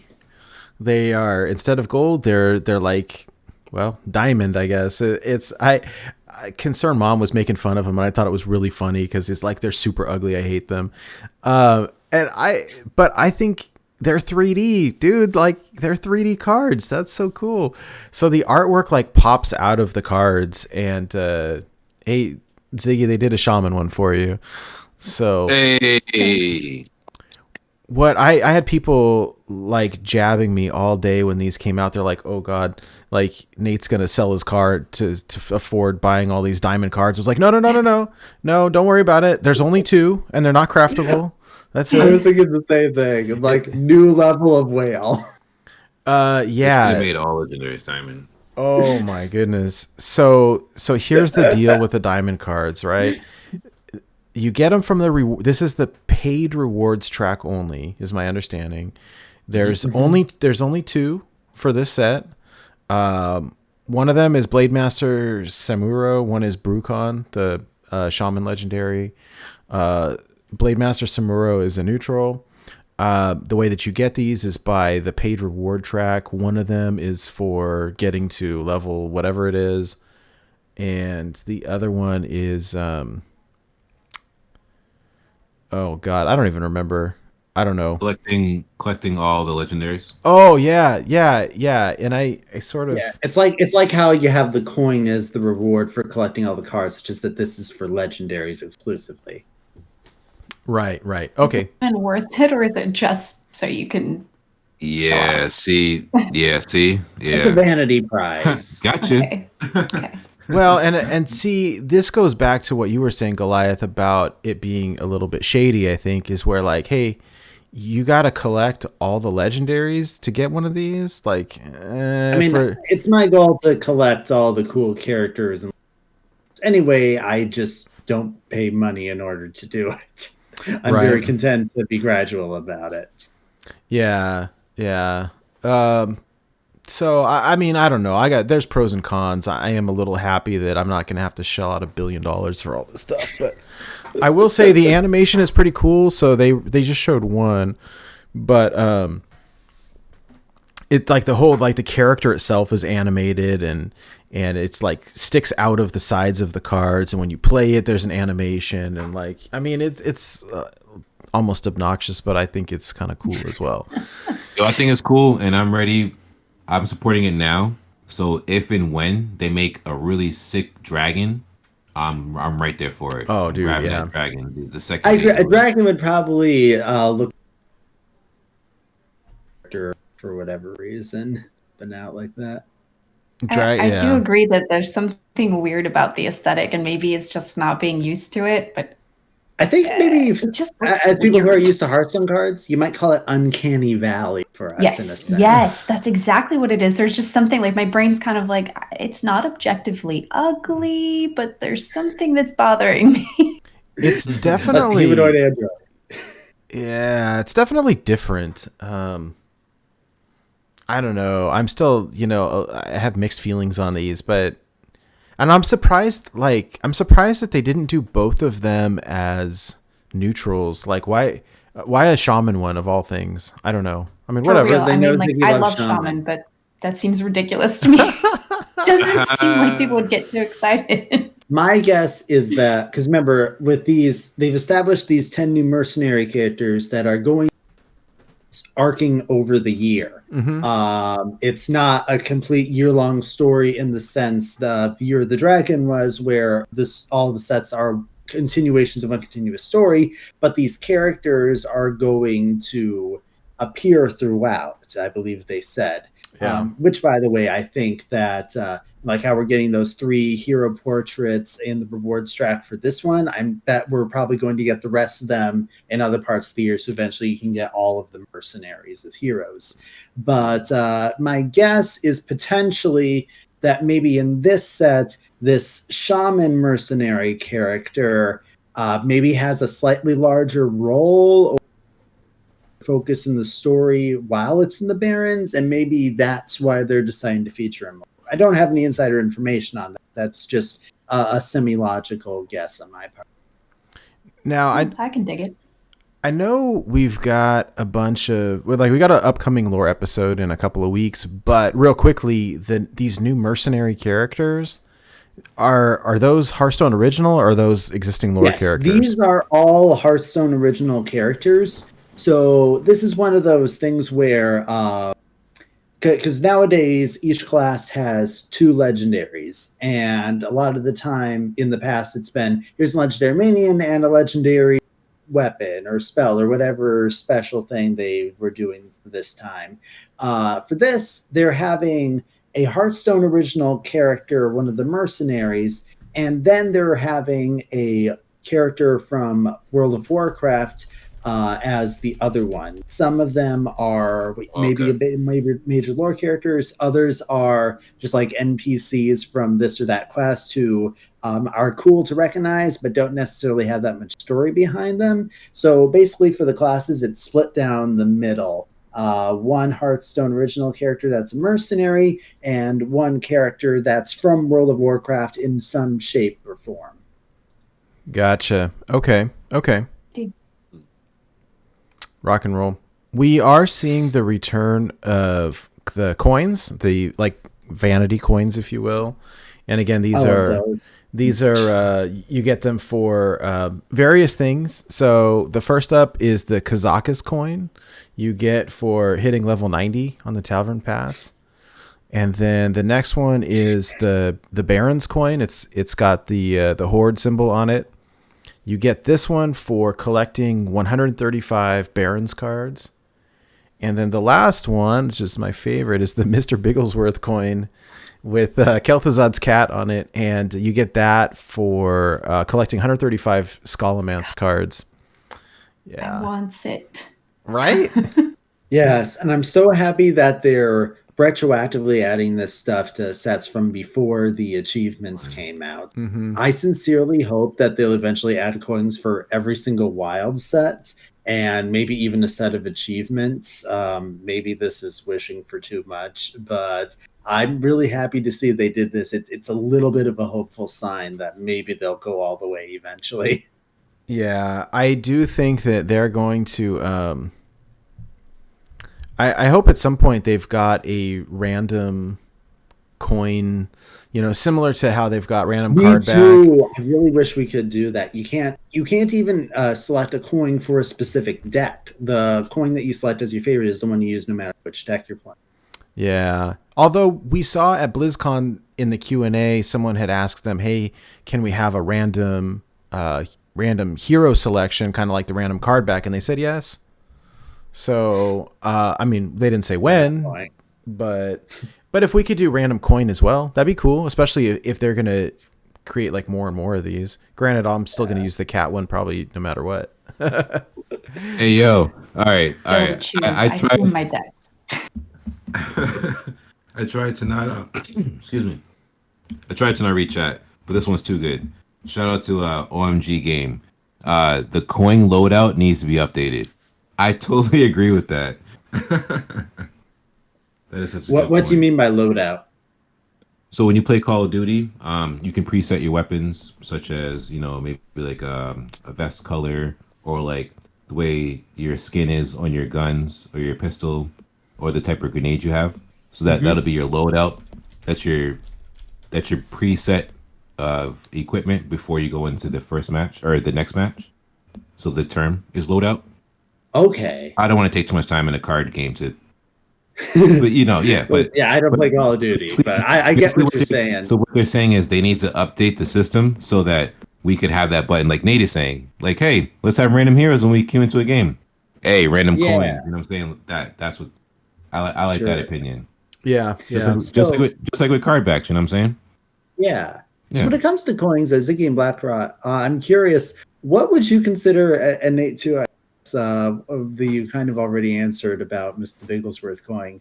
What's a set from Hearthstone's past in the wild that you like the aesthetic so much that you would want to see a coin cosmetic based off of, if you could pick one? Old gods. I don't blame you one bit on that. Like a coin that's made of a tentacle. Yes, I mean, like give me a tentacle coin. Or like an eyeball coin. Yeah. Oh, that's pretty sick. Like we have a coin with a little eye imagery on it, but like with a just an old god eyeball or something. Oh my god, like so gross. I need that. Oh my gosh, I would pay money for that. Right? You might have to if they put it in the rewards track. Hey, there you go. Yeah. Someone brought up this week similar question, right? It was, hey, I think it was Ben Hearthstone. It was of all of the card packs that have ever been, like, what was your favorite one to open based on the animation? And I remember thinking like Ziggy when that came out, like Old Gods was hands down, like the tentacles all like wrapped around and the eyeball like exploded, Cthulhu's eyeball, and like it was so gross. It had a squishy sound to it. Yeah, the sound effect was so nasty. Like could not get enough. I'm telling you, like I still get chills just thinking about it. Like it was just the best thing. I think that's really when I was just like all about this game. Is that set just got me so good. I could not get enough of anything about the aesthetic for that set. Hey Goliath, to answer your question, the coin I would pick would be from Ungoro. Oh yeah, I like that primordial theme. Yeah, I would like to see maybe Galvadon or some other ancient creature, maybe in some kind of old amber or some sort. On the coin. Oh, what a good idea. That would be amazing. That's an awesome idea. That was my favorite set. Wow, Ungoro. Like I've played Hearthstone for 7 years. Like that was like I still have like vivid memories. Like I love that set. I love that one really indulged the dinosaur and kid in me. Ziggy wrote a poem for Ungoro, if I believe. Oh my gosh, I did. Holy crap! I maybe forgot. that's why I love Ungoro. I love it. I love it. I don't even know where we'd unearth that anymore. Oh, we'll have to dig it up later. Yeah, it was so good. Goliath for me, it would be the Frozen Throne. Actually, that was my favorite set. The Death Knights were something special for me, and I don't think that was peak Hearthstone for me when the Death Knights came out. Hearthstone has never surpassed that. Has been the pinnacle for me. And so if I had like a Lich King helmet or a Frostmourne or like some sigils on it or something, like I don't know, the Frozen Throne was hands down my favorite. I can see that there's so many great. I wonder if it'd be interesting if there was like a community art contest for any of that. That could be cool to see. You know, that people make fan art of Hearthstone all the time. See people get ideas of, if you were to make a coin for this set, what would it be? I'd be interested to see people do that. Yeah, we just need like a coin comment box because we have a lot of ideas. So. Right? Yeah. I wouldn't be that surprised because we covered it, I don't know, it was maybe a month ago. They did an art contest for card backs. And they selected winners from those, and at least one's going to be in the game. So that's so true. I remember that. Oh yeah, could happen. We should So push why the not coin coins? idea. That's a good idea. Be a good PR thing for them. Hey, there you go. All right, so hey, I got for whatever reason you guys are watching this. Here's our idea. Right. I still maintain we're not going to see any Rosicon coins. Sorry, go ahead, Nate. That sucked. Oh my god, I love it. One thing that I did want to bring up because somebody had this question, I had the same question. It doesn't apply to a handful of people, but for the whales out there. There was a question, and Celestalon answered. Our friend Igna was the one who got the reply here. Was, hey, quick question. If I've got an all golden deck, with the exception of one diamond card, do I get the golden coin, or do I not get the golden coin? And Celestalon says the diamond still counts towards getting the golden coin. So now you know. Igna says, thank you, and my golden decks thank you as well. So. I'll say that's the epitome of first world Hearthstone problems. Oh, 100%. 100%. That reminds me, you guys, like that's really applying to me right now. I logged in and got that shaman deck, right? And I took a little peek-see at it while we're sitting here. And I did get a legendary. I got, I forgot it already. Inspector something? Fireheart? Is that what it is? Fireheart. That's Golem. Yeah. So you got that deck. She's pretty fun if you can play her right. Oh, yeah. Yeah, so I'm really stoked about that. And then I looked at the rest of it and I went, oh my gosh, this is all the stuff that I crafted in Golden right before I quit the game. Hey, that's... Which is still a net win. Like, getting the legendary is amazing, but it really was the epitome of first world Hearthstone problems to be like, oh yeah, that's right. I spent every last ounce of my dust making a golden totem shaman deck. Aww. And they're changing the totem on you. Bastard. No regrets. It's totally worth it. And it's like, I think I called it golden tikis in all caps or something. So. They made you a new totem. Yeah. Hey, I am so excited about that. Nothing gets me quite as excited as a totem these days. I don't know. I made fun of it. Very rarely they make a neutral totem. Yeah. If you copy it, it's pretty gross. Yeah. I think I said something way back in like 2015 or something, and I was like, you know what I really want them to do is I want them to make an additional shaman hero power option. So that was all I really wanted for a long time. And now they're in the new thing, they're changing one of the totems from the basic hero power. So that's going to be a bit of a change up. But if you want to play the old one, of course, be available in the classic. Cool. I like that I have that option. That'll be neat. Should be fun. I had a question for you guys similar to, we've seen cards come out, and rather than like reviewing every card reveal as they come up, we'll do it on a review show later. But for all of you, have there been any of the revealed cards so far that you saw and go like, oh, that's really cool. Oh, I'm excited to play that. I'll start with you, Goliath. What do you think? Has there been one that you saw that was like, oh, that's rad? Okay, so if I'm going to be perfectly honest, I am on the characters. I tend to focus on, I look up to see, is this a character that's Hearthstone original or is it from lore? I actually forget to look at what the card does because I'm focusing on the name and the art. So nothing can come to mind, but I'm really excited to play at the moment because I haven't looked carefully enough to see what the cards do. But I can say that I am excited for, at the very least, meme purposes, Mankirk, because that is the source. It's been like a running joke related to this character in World of Warcraft for years, ever since the game first came out, basically. So it's fun to see that character kind of immortalized.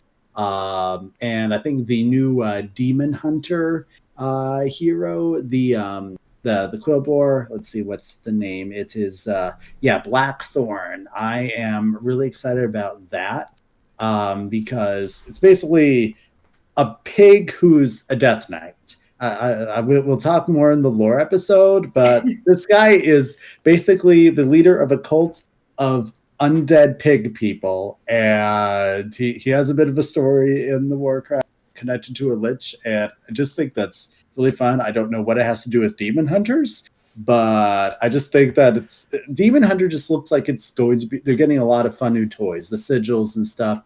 That's probably going to be a class I'm going to be really excited to experiment with when we get a hold of things. Nice. Ziggy, have you looked at any of these yet? Have you taken anything stand out to you? I mean, I haven't gone one-on-one with them and like gone through every single one, but first of all, I mean, Blister Guy's reveal made me so excited for more Murloc related shenanigans. So no fin can stop us. Looks pretty exciting to me. I'm all about anything that's going to make extra disgusting Murlocs. But I'd say other than that, like the legendaries so far, I haven't gotten a good feel for all the things they do. I was super excited about a beast. Which one was it? The Druid of the Plains. Oh. I'm like weirdly like into the art, and everything about it just seems really cool to me. I just love beefy beasts that do gross things, so I'm kind of excited for that one. Beasts are an amazing synergy. I love them. Wait, sorry, what's it called again? Druid of the Plains, I think. Yeah, I'm gonna pull it up here so I can take a look at 7 mana, 7/6. Oh yeah. That's one that has frenzy, right? Yes. That was one of the first ones they showed off. Yeah, when I saw that, I was like, okay, I'm down. Like this has got me intrigued. Yeah. It seems like it could just be really fun. It could kind of be one of those cards that I feel like eventually people get really sick of. You know what's funny? You talk about like taking archetypes that Blizzard like tried to push and then they didn't work, but we try to make them work anyways. You remember? Have you ever tried to do like a beast druid? I swear, I had tried it in the old days like so many times, and it just couldn't get it to work.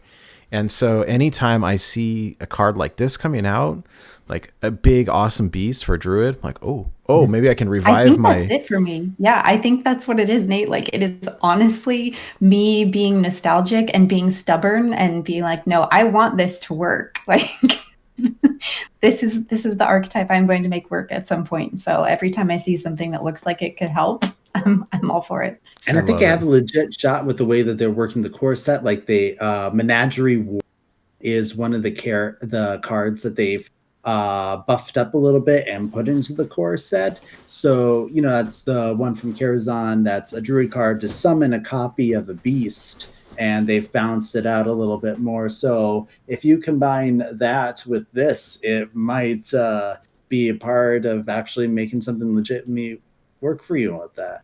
Love it. I'm excited. Like I'll try anything. And I would say once, but I'll try anything like 40 times. 40 times, damn. I love this. Nofin Can Stop Us All. Also, like, I got so excited with this one when they released the preview image, because all they showed, like, if you look at the close up, you see Finja on it up here, and and I was like, oh god, is Finja coming back? And one of the psych, right? Okay, so here's a little Easter egg for you guys. Matt Dixon, who does the art for some of these, he puts a blue frog in all of them, and so it's like a Where's Waldo to try to find the blue frog. I know that. It's so great. Yeah. Hold on, let me see if I can pull it up here. Is that what I'm spying in like the upper right? It is not. I think it's in a weird spot on this one. I swear. Oh. No, it's really hard to see on the card itself. So you see the little dude that's sitting, to the right of Finja is got like a little sword or something. It's right below that, sitting on the head of that kind of green one with the orange eyes. It's really small. Okay, I'm totally trying to. There's a frog sitting on top of a Murloc. Yeah. I'll show you. Hold on. Let me get the main artwork here. Oh, yeah, okay. I totally see.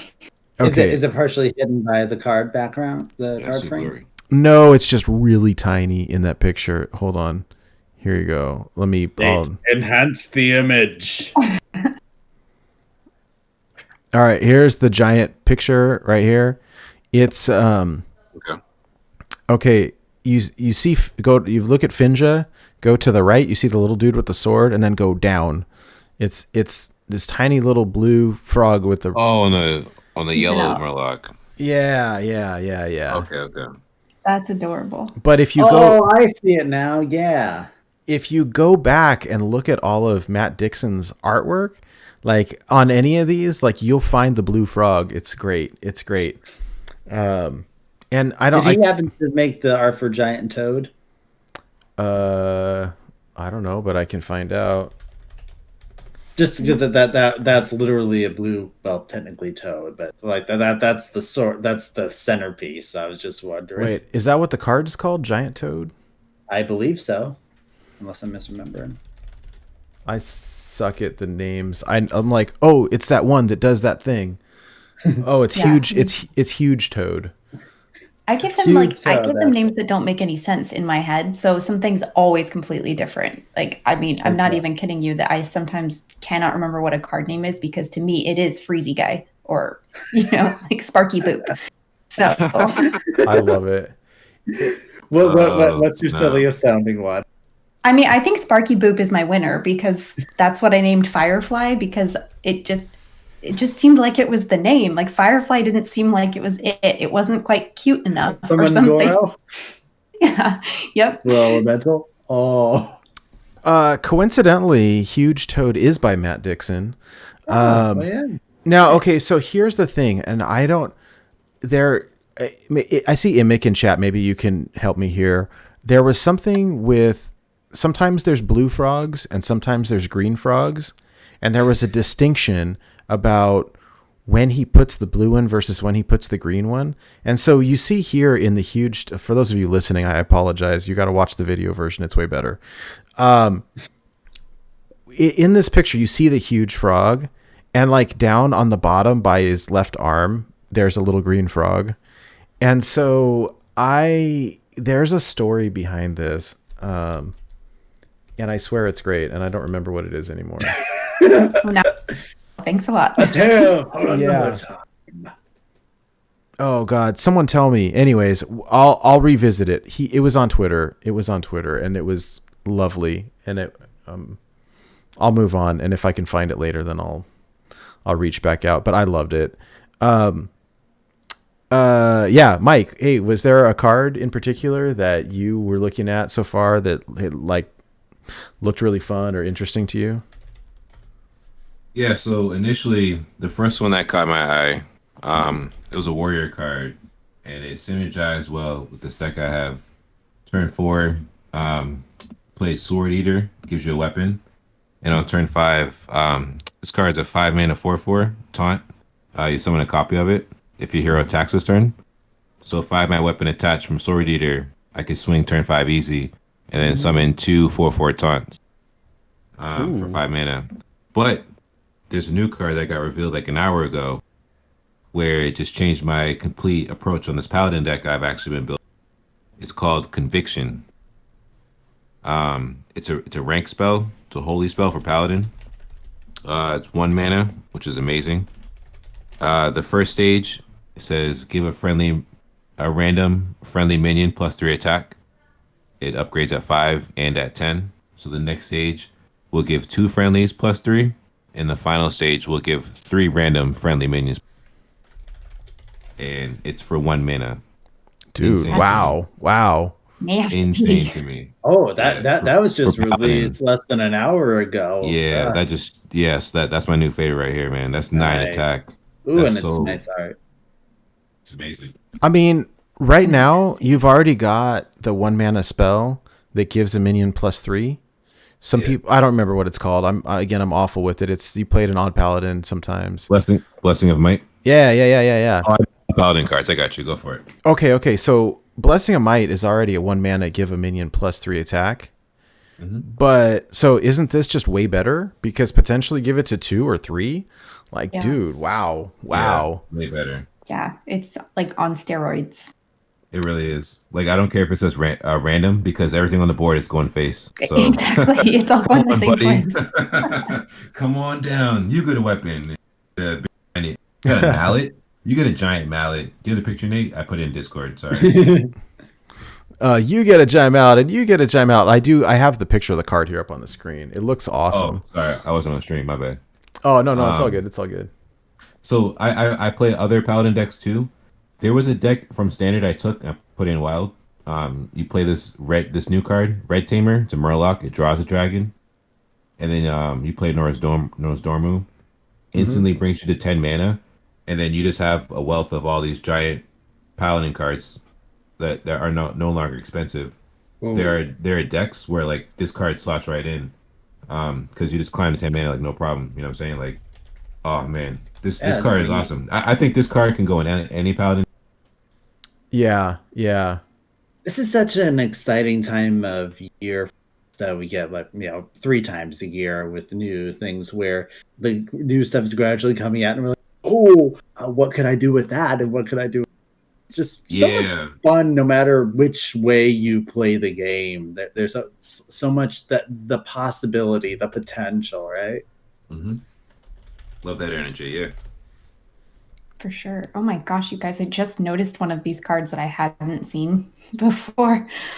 Sorry to interject, but I got really excited when I just saw Firemancer Flurgle. Oh, yeah. But like I said, they're leaning into the the whole Murloc Shaman thing. Murloc Legendary. Wow. Yeah, that one looks crazy. He looks really fun because there's nothing quite as nasty as having a legendary that does something with all of the little Murlocs you vomit onto the board. Oh, yeah. Like, that is so gross. I mean, it's like the grossest feeling because you're just like, oh, look, here's my cool dude. Oh, wait, hold on. We're not done. It looks it looks really good. I saw somebody posted a combo of that with Toxfin that gives the Murloc poison.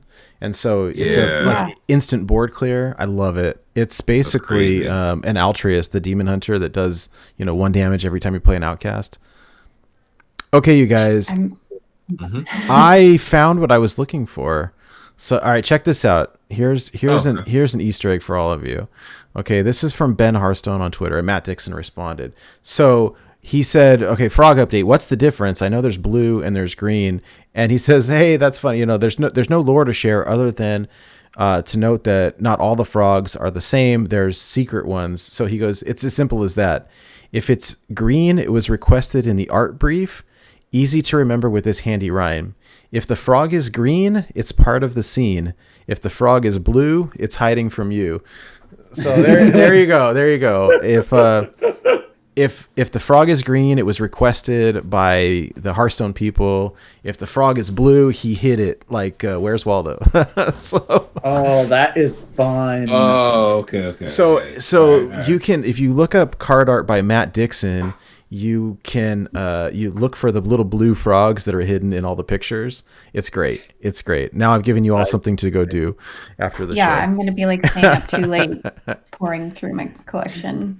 With no prize whatsoever, just the drive that you have. Right? I'm gonna find all of them and I'm gonna clip them and put them into a wallpaper. Oh, please just do. Because I can. I love it.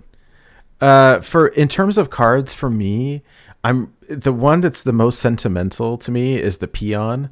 As someone who played a ton of Warcraft 1, Warcraft 2, the Peon is like, it's so funny that they finally made it a Hearthstone card. And I loved, job's done. But my favorite was when you'd like click on him over and over and over, and he's like, what you want? But you click on him enough, he goes, stop touching me. And it's so funny to have that finally as a card. Yes. In fact, when you hear at the end of your battery, job's done, like when indicating that you can't play any more cards, you have to end your turn, and that's a line from Beyonce. Yes, I love it. Let me see. I'll pull up the image here. Hold on. So they've really been in the game from the start. You just didn't see them. Exactly. But I love it. That's a fun kind of throwback to Warcraft 2 here. Is the Which peon. Is something that they're going for with this entire set. They've said they're going back to the basics. Like, here's a horde area. If you played these games, this is some of the first type of stuff you'd see. And I think their second set is going to be alliance themed on the same area. And probably the third set is going to be a bit of a clashing of the factions. But yeah, they're really going. They've said they're going nostalgia with this year. And that's just one of the ways they really hit it home in particular. Yeah. Me, so. The other one that actually looks super cool to me is this Blackthorn that Goliath brought it up earlier. It looks cool. I was looking for, like, over the past year, Demon Hunter has been just really aggressive all the time. And like, it's cool, whatever. It's not really my thing. And so seeing this, them trying to push kind of a different archetype or whatever, seems cool. The card costs a lot, and I don't know if it's going to work, but just looking at it, like, dude, seems cool. N'Zoth Demon Hunter, whatever. Cool. Like, it's a different archetype. It's something new, and so I'm excited to check this out. So let's see, Sludge Belchers, Rotten Apple Bombs. Mm-hmm. Cool. Yeah, there's some stuff. I don't know. We'll see. But I mean, it's year 2 of the class. Like, we've had 7 years of the game, so I'm cool with them rolling out new ideas for a new class. Like, I'm not down with like trashing on it. I'm cool with them bringing new stuff out, man. This is awesome. So, good approach, Nate. Yeah, it looks fun. All right. That's it for news, really. But it's fun. We got quite a bit of things coming up over the next week or so. So this should be a blast. Oh yeah, excited. Delicious. In 5 days, something's happening. Yeah, right? Yeah. So 1, 2, 3. About 5 days or so. 5 or 6 days. On the 25th, it looks like next week we'll be getting the classic set. And so, yeah, cool things are in the works. It's always fun this time of year when it's like Christmas is coming and we're getting ready for our new toys. Oh yes, yep. You hit the nail on the head. Yeah. Okay. Well, that's it for us. Let's transition to our weekly decks. Like, what have y'all been playing? Mic feedback off. Mic feedback on. Hello. Sorry, my microphone just. Yeah, I was wondering. Like, I was like, did you guys? Dramatic pause or... Wait, did you guys hear that? I don't know what. No, you dropped out on us. Oh, yeah, gotcha. I'm back. I'm trying out a new pair of headphones. I don't know if I'm going to keep them or not. They're like wireless, but they got to be charged, and I didn't know that this was going to happen. But like. You guys on stream can probably hear it. It goes like mic feedback off, mic headphones charging. It's very and I was like, what? So yeah, that's what that is. I'm not editing it. Sorry. I have earbuds that do that, and they scare the crap out of me. They'll be like, "Hello." I'm like, "No, what? Go away." Oh man, I have some earbuds like that too. I tried it. Second episode that I was on, and then so that's why I just use my old yeah. That's probably for the best. You were asking us about decks. Yeah. What have you been playing? I know Mike. I'm gonna go to Mike first because he sent me this deck over here. This Librallah. No, Glad can go first. Go for it. Yeah, that's fine. All right. What do you got? Yeah. Well, like I mentioned at the start, I've been playing a lot of Kingsmane. I really like the ones that combine the weapon with the pirate for wild. One of my favorites. I've been able to accomplish this a decent amount. It's a pretty strong opening if you get a lucky enough hand. Where if you have the what's it called? The parachute pirates. I forget what the official name is in your hand. You wait until turn 3. If you have the ship's cannon, you place that. You place a 1 cost. It could be like the one that has charge of the weapon, or the one that buffs your weapon, or whatever. and then you do some damage from the ship's cannon. And then the paratrooper comes out of your deck, you do another 2 damage. And then Pat just comes out of your deck around to the... So that's 6 damage that you accomplished and 4 minions on the board by turn 3. Plus just buffing the Kingsbane to a disgusting amount. And now we have a new card that's been announced that gives your weapon the ability that you can't be it can't be damaged or it won't lose durability or something like that. I'm gonna have to quickly look up what exactly that is because I can't remember right now. But basically, we have even more weapons coming, and it's just going to make Kingsbane decks even more disgusting to lose against, and even crazier and more fun when you're the one who has it. And I mentioned that Demon Hunter deck that I was playing, where you have Cthulhu the Shattered, where you use Lore Master Polkelt to basically arrange so that you have them basically at the top. Because the most expensive that you have is the 6-cost Skull of Gul'dan. So you play the Skull of Gul'dan, it pulls out 3 of those 5-cost cards from Cthulhu the Shattered, making them down to like 2 cost, and you can get Cthulhu into your deck really quickly. Been playing a bit of Secret Mage type of stuff. A couple decks that I've gotten from some past guests on the show. Like I still play some of one of Duin's Hunter. It's a Highlander Hunter that he had back when he was on the show. And it's just a bunch of smattering of stuff, whatever I happen to feel like at the moment. It's fun. There's just a lot of fun stuff. Honestly, I've been playing duels a lot more than ranked. I just really like duels for whatever reason. Nice. I will say, just to jump on this real quick since you're here, the new card that you're talking about, it's called Paralytic Poison. It's a 1 mana nature spell. It says give your weapon +1 attack and your hero is immune while attacking. That's crazy. And I've seen people debating over the last day or two, like, is it good in Kingsbane? Is it not? I have honestly like no interest in joining that debate. People will try it and maybe it is and maybe it's not. So I think that'll be interesting. And then to kind of jump on that. So the card you're talking about is called Parachute Brigand. It's the 2 mana 2/2 pirate. When you summon a pirate, summon it from your hand. My son has been playing a budget version of Kingsbane, and we've been running it in there with the ship's cannon. And dude, like you said, it's so fun. Like it's good, I think, in the right deck.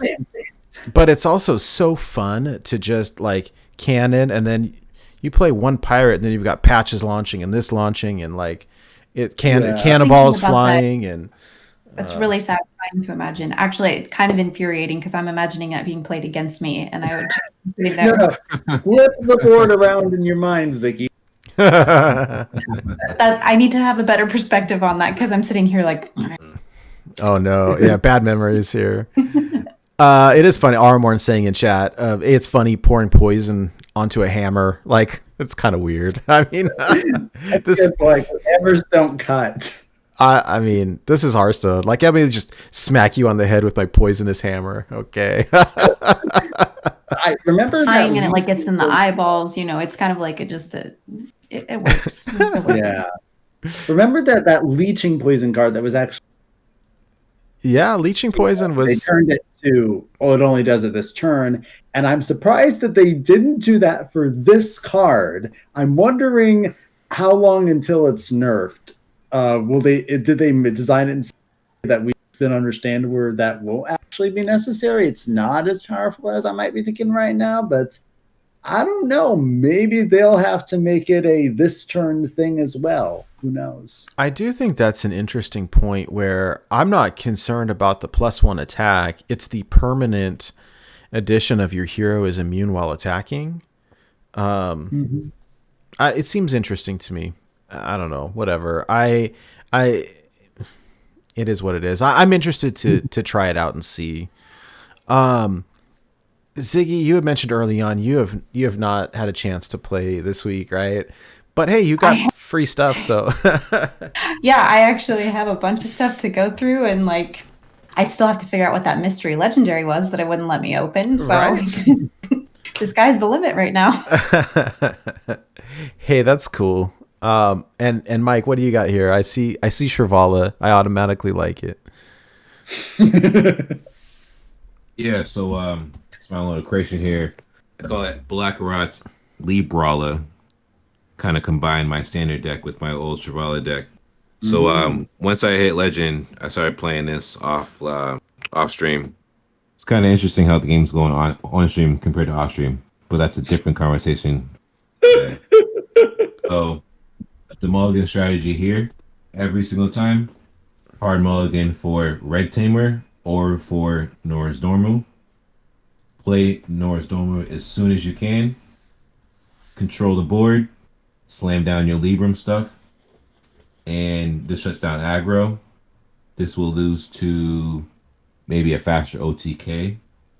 But yeah, the only game I've actually lost, I think, was like, well, obviously, was to not obviously, but like to Arena Priest. But obviously, I'll lose. But they were just able to assemble their pieces very quickly. Not because I boosted their mana, but just based on, even if I didn't boost it, it was just the succession of like the cards they had in the play. So I'm never gonna not ramp up. That's the reason I built this deck this way. Took this idea from when it was in standard, and they were doing that, you know, Red Tamer into Nor's Domer into whatever spell that was. Yep. You know, the high priestess or high abbess Alora. Yeah, and to tip the scales, right? Yeah. So I took that idea into this, and it works beautifully, man. Like, I love ramping up. I love slamming down the lead. And then it beefs up this new weapon, Libram of Justice. Of Judgment, yeah. Of Judgment, I'm sorry, Justice. Oh, I've been playing it this week as well. It's actually surprisingly, like, it's really good. Yeah, so like, it's easy to stabilize and gain life back, clear the board, put minions down, and apply pressure against them with a weapon like this, because you have lifesteal. Like, I know I don't have the Death Knight, but like, this is the first time I played this weapon in this kind of deck, and it actually helps me stay alive until I can set up the Shrivala. And sometimes, like, I don't even need it, but like, it is cool to play Polkelt and then just smack someone for 25. Like, that's amazing. I wish I could try this. This sounds so much fun. it is awesome, man. I need to put Shrivala on my 2 craft lists. I just love tigers and color orange and Paladin. Like, she matches the flavor so well for me from so many things that I love. I just never got around to grabbing her. But now I really want to, because I want to try.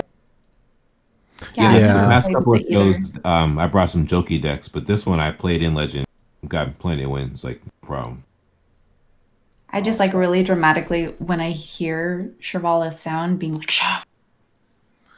I used to do it all the time when like someone would be playing in the other room and I'd hear the sound, because it's just really satisfying. Try it sometime.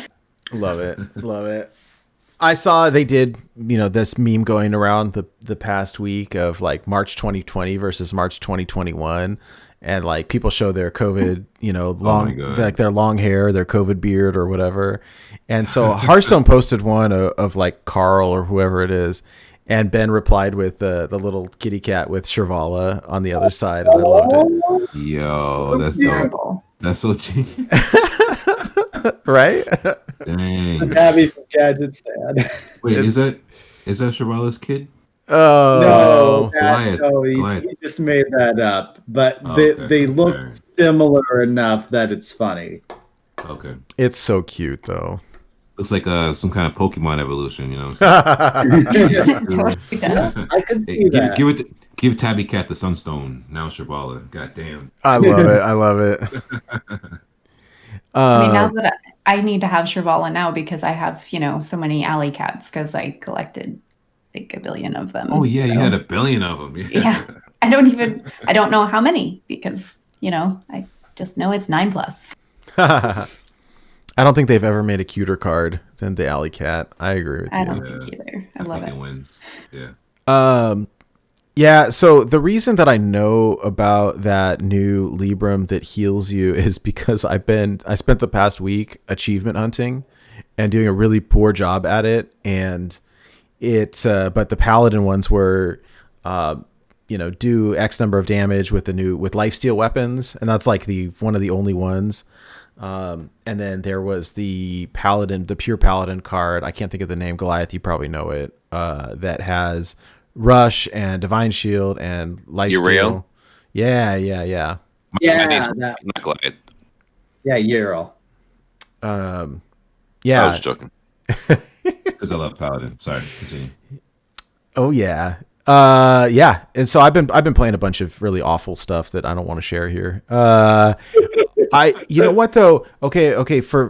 I don't know that really this matters. This is kind of like what we talked about with Dawn last week, though, is for people who want to play, or, you know, standard players want to play Wild or whatever. I will say that achievement hunting is so much better in Wild because you've got so many more ways to do some of this stuff. That you can get an achievement for one class by playing an entirely class. Yeah. Well, there's stuff like God, what's it called? The one, you know, you shuffle copies into your deck and all this stuff. Like there's so many more ways to enable these in Wild. And so, yeah, I don't know. It's interesting. It's been kind of a fun week. Like I think I played for 3 or 4 hours and I won maybe 2 games. Like, look, man, don't kill me. Let me get I need to play this one card. More. I feel you on that. Like very strongly. Yeah. So I've been achievement hunting mainly in standard as to not tank my rank. Everyone give me a hard time for it, but whatever.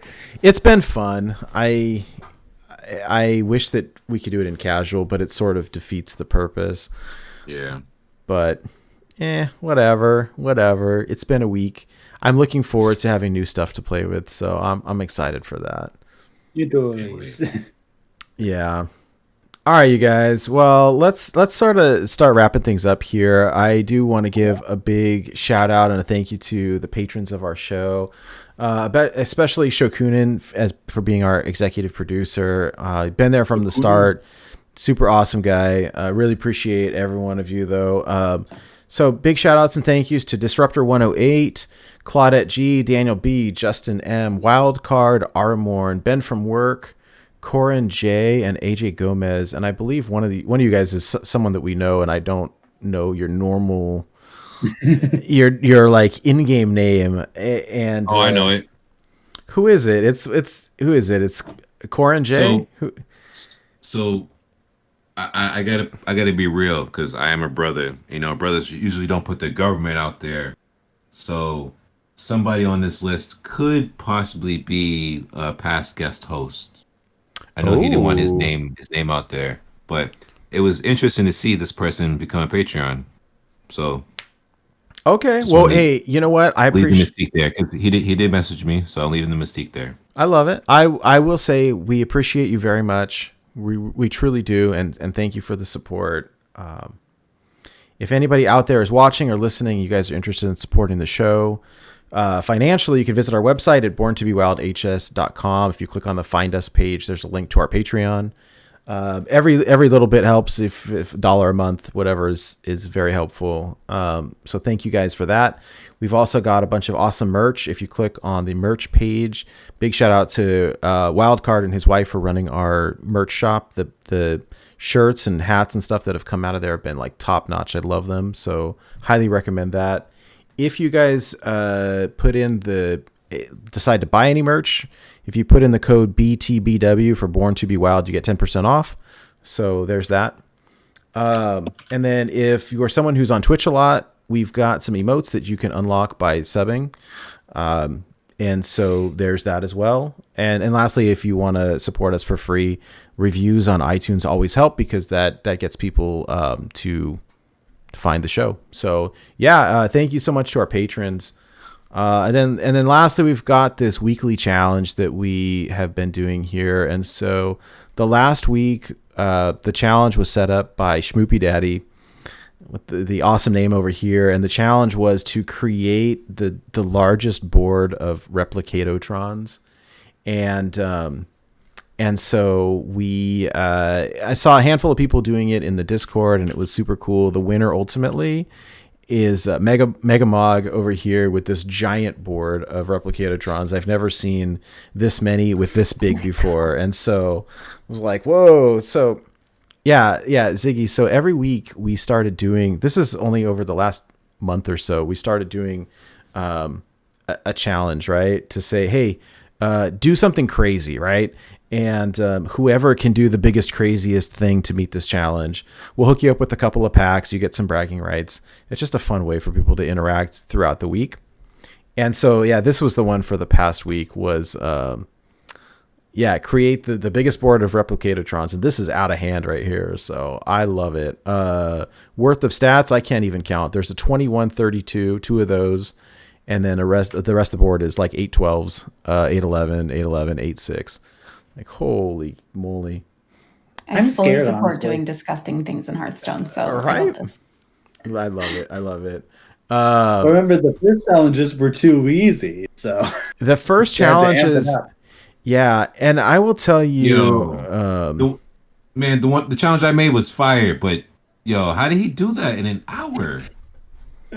I don't know. So he made it up before the stream He was over. discovered. Yo, Ziggy, do you know about that challenge? The one I made up? No, I don't know. Oh, anything you'd about like it. this. Okay. Yeah. Let me set it up, and then I'll drop the hammer. Okay. The challenge was you have to discover Mimron's head, and then you have to assemble Voltron, and then attack for lethal. Somebody literally did it an hour after we finished recording the show. No way. How do you That's discover completely it? insane. Like, how do you even? Thank you.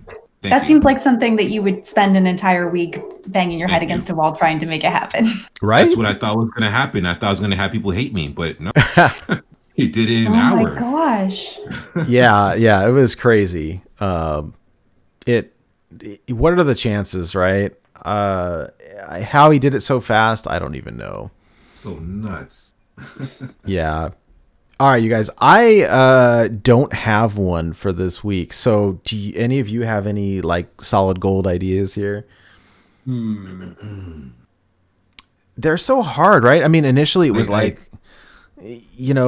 Well, they were easy to come up with, but people would complete them so quickly that we've had to get like more difficult and more difficult each week. So Ziggy's, why don't we lean into one of your expertise? What's something from your druid and shaman that is just so crazy that you would love to see someone be able to accomplish? Oh my gosh, that's a Let's really make good one in question. honor of you this week. oh, It's been like oh so God. long since I played anything. Something freeze shaman, please. Oh, that's a good Yeah. idea. Okay, think. All right, give me a second here. I gotta like. Hey, no problem. I'm going to Juice mute my myself so I brain don't talk cells. over you. Do you like Winnie the Pooh? Think. Okay, trying to think of what some of the most fun stuff was to do. Okay. It's all good. I will edit this later. We can have a long silence. It doesn't matter. I will. I mean, I'm thinking like my first instinct is to do something with Murabi, who I call Pooh Robbie, because he's stupid and he doesn't really do anything that great.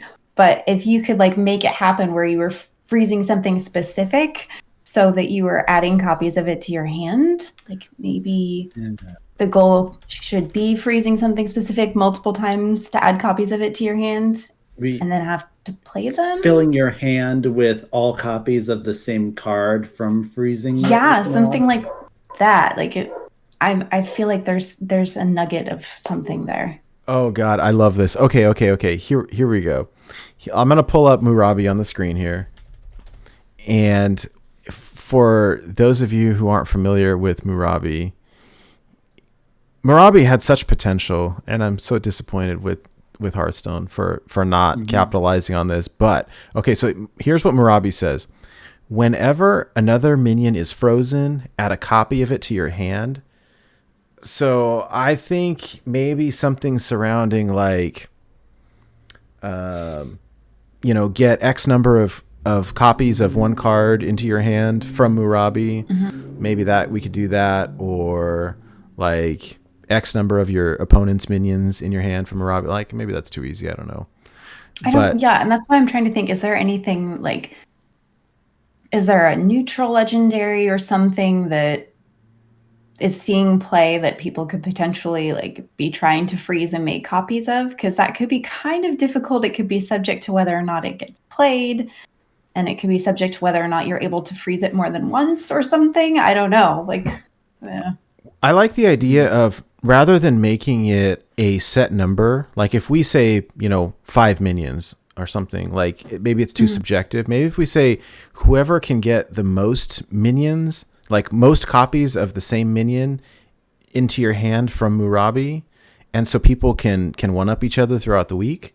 And so I want to see somebody with like 10 copies of the same card that they got from Murabi. Yeah, and like a couple bonus points for if it's something really cool. Like an alley cat. Oh god. Yes, bonus points for alley cat. There you go. I like to see you guys try that one. Oh man, actually that could just be it. I mean, it could just be like fill your hand with alley cats using that's a hunter card. Oh yeah, that makes it challenging. Yeah, because I think you can't assume anyone's going to play it, so you probably have to play it yourself and figure that out. Yeah. Okay. So if you guys are cool with this challenge, I say whoever can get the most copies of the same minion into their hand from Murabi, and then you get bonus points if any of them are alley cats. I love it. All right. Sorry if it's too vague, but like that's what I got, and I think I'm digging it. No, I agree to this. The flavor of this challenge is awesome. You got to freeze minions to get them in your hand, and if they're alley cats, you get bonus points. That's so cool. You know what? We did it live on the show. That's super cool. And you may have just gotten people to craft Murabi. The most play he's ever seen. Right? Next week, XR is going to tweet. We on the back end, we've seen an increase in Murabi play. Tweets on this later. Oh god, I could totally see it. Next week, we need to base it off of Millhouse Manus. There we go. I love that. Like, I half the people watching or listening right now is like, I'm sorry, what's Murabi? What's a Murabi? And I love that's what I dance. Like that's not even. That's where my brain went. It was just like, oh yeah, we're gonna play Purabi. Like that is how my brain works in this game. It's just like the things that should never happen. That's what I want to make happen. I'm all over it. All over it. Jack. Mm-hmm. Yeah, no, I appreciate that mindset, Ziggy. Thank you for saying that, because you were literally my entry into this. So like your mindset crafted like how I played like 7 years ago, man. So I love the mindset. I could not be more honored, because all I've done from the beginning has just been like, ooh, this card's fun, and then someone will tell me it's good or it's not good, and I will be like, la la la, I can't hear you. I'm gonna play it anyway. Exactly. Yeah. I think he did that one time, and I was like, yo, she's awesome, yo. She's like, I could care less. I'm going to play it anyway. You could just click a different stream. Yeah. I was like, yeah. What's the fun if you're not going to do it? I mean, it's kind of like Crypt not letting you see the fun things that cards do. It's like, no. Like, if you don't try this, you'll never know. Yeah. I love it. All right. I almost forgot to say, if anybody listening wants to do this, the way that you show us the proof is you give us the screenshots. You got to join the Discord and you post. We've got a contest entries page in the Discord, so you got to post them there. The easiest way to get there is just go to our website. It's borntobewildhs.com. On the Find Us page, there's a link to the Discord. Even if you hate social media, the Discord's cool. There's a bunch of cool people there hanging out and chatting about Wild Hearthstone. And there's a contest entries page. You post them, either your screenshots or you can put a link to your HS replay there, and either of those will work. You've got 1 week. As long as you get them to us in time for next week's show, then we can take a look. And if you don't have Murabi, it's up to you whether or not you want to participate. And if you want to spend 1,600 dust to craft Purabi, we're having a 1,600 dust crossover tonight, so deal with it. I love it. Hey, try something We're just new. open a ton of Frozen Throne packs. Try something new. I hope you get unlucky. Oh man. You can also try to discover it. Hey, Yeah, I mean, if you've got the dedication for that, holy crap! I think you just win the whole thing. Hey, that one guy, I'm just saying, he gave me the confidence to say this. Like, he discovered freaking Memron's head in an hour. That's completely nuts. I can't even believe it. Yeah, I need that RNG. It's doable. All right. He probably passed up his fate chance to win the lottery or something. God, probably used a bot. I told him go buy scratch tickets right now. Right? Jeez. All right. I think that's it for us tonight. Ziggy, thank you so much for hanging out. Love chatting with you. Love having you on. It's been too long, and I'm excited to know that you guys live local to me now. So that's super cool as well. But yeah, for people who, I know you're sort of on a Twitter hiatus, but if people are interested in interacting with you or following your content, whether it's you specifically or the podcast that you are associated with, how can they find your stuff? Yeah, I mean, you can follow me here on Twitch or on Twitter at Ziggysera, Ziggyysera. I am on a Twitter hiatus officially, but that's mostly so I can channel some energy into some other stuff. So I'm not gonna actually delete the account right now. If you want to follow me, then when I do come back, that's where to find me. Love it. I'm still looking forward to the day that I get to read one of your books. I think that one of my favorite things over the years has been reading the stories that you post, like on Twitter from work. Like, oh my God, you guys, the craziest thing happened to me today. The one I'm glad you love it. the one about the dog in the rain was like the best story. Like I was enthralled. I'm telling you, I don't want to spoil it. You guys need to go read it. I was like, oh my goodness. I was like, I don't know what to say, like bated breath, like, oh my God, what's going to happen next?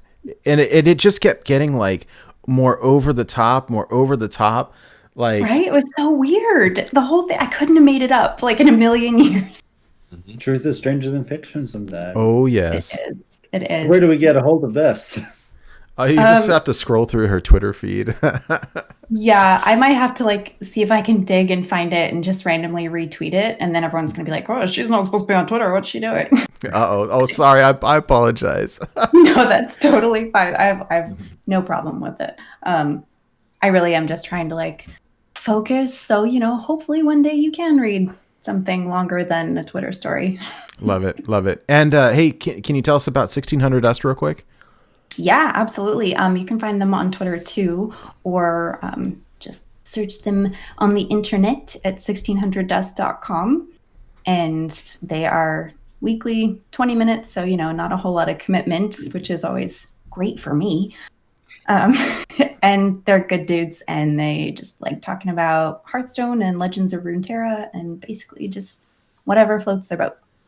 Yep. And shower beers. And shower beers. Super cool. Love having you on. It's good to see you. Thank you guys so much. This was so fun. Yeah, absolutely. Hey, Goliath, where can people find you? Okay, so I've been branching a bit.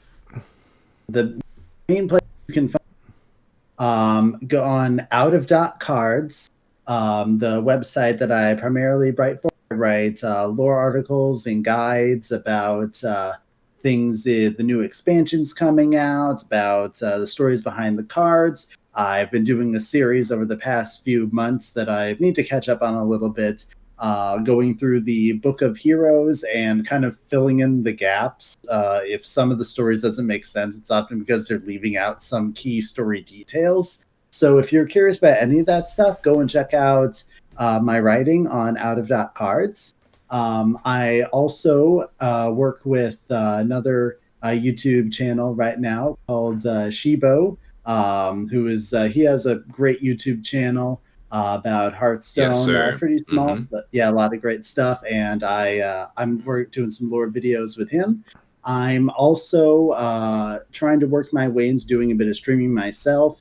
Not exclusively Hearthstone, not exclusively Warcraft, just whatever I'm interested in. But if you like my personality for whatever reason and essentially watch me play games once a week or so, you can go to Goliath the Dwarf here on Twitch, and maybe you'll catch me if I decide to do something. Still working out a schedule, but it has a greater potential of happening.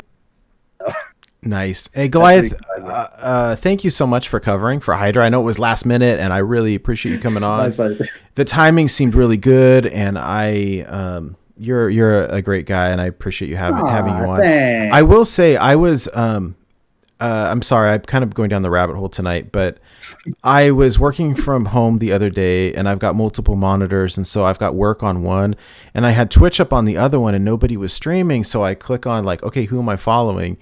And going through old VODs, and so I click on Goliath, and okay, you guys, Goliath not only has an amazing singing voice, but dude, you got all these VODs of like your karaoke stuff, and they are quite incredible. You got some killer. They shut down Twitch Sings, unfortunately, because I was having man, I went through and I must have watched like 30 duets.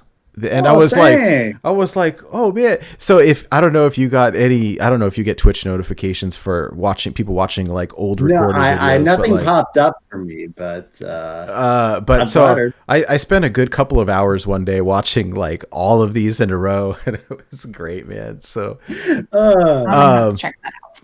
Yeah. I'm always, I don't know if you're still doing the parody. When inspiration strikes, we'll do one for sure. It just we sort of got away from trying to do like force one out each week because we were sure that makes sense. A little bit at our been feeling itchy at our creative limit, I think. But like I don't know. Over the past 2 weeks, like I've been getting the itch. And so I'm about ready to have to. I agree. Collaborate on something again. So we'll see.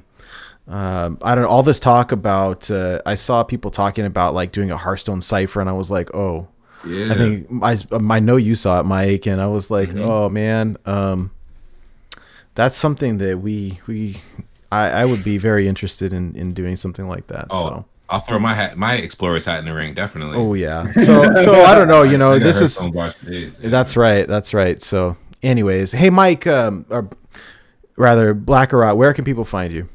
Oh, either one's fine, no problem. Real quick, I just want to take this time, instead of like shout myself out, to give you guys shout outs. Props to Ridiculous Hat. I want to do some coin conceits. So I want to give props to Nate for bringing me on the show. I know this is episode 52. So happy 1 year to Born to Be Wild. Love it. Been a great time here. Nice. Because Nate brought me on, I was able in that mind space last summer to hop around different Discords and just have this new refreshed Hearthstone energy. So that led me to meet Goliath the Dwarf. So I'm glad that Goliath can be here on the 1 year anniversary. Not that I'm sad. Not that I'm glad Hydra's gone, but just how the universe works. It stinks that Hydra's not here, but little did he know I was rooting to be his replacement. It's just cool to have you on the show. I was able to meet you, through Discord and Hearthstone, so that's cool. And then for Ziggy, I've known Ziggy since 2015. Popped in her streams, totally dug the vibe. Wild Child, just playing 2000s music, just a laid back person. Really rocks to her own tempo, and I really respect that because that's the kind of person I am. So it gave me that confidence to be that kind of person online, and like you just gotta have confidence to be yourself. So I just want to give her a shout out because she is the reason, along with Dragon Rider and Data Dave, why I wanted to stream. I said this to Dragon Rider last week. Her, Ziggy, and Dave, that got me to the point where I was confident enough to do it. Because they made it look fun. You can be yourself, and you'll find people, or people who are like you will find you. You know what I'm saying? And then it'll just be a party, and you can have friends online, and it's not weird. So props to all you guys. It's been a blast being a part of this, man. You guys, everybody listening, you can find me every Friday, 6 p.m. Pacific. Real quick to Ziggy.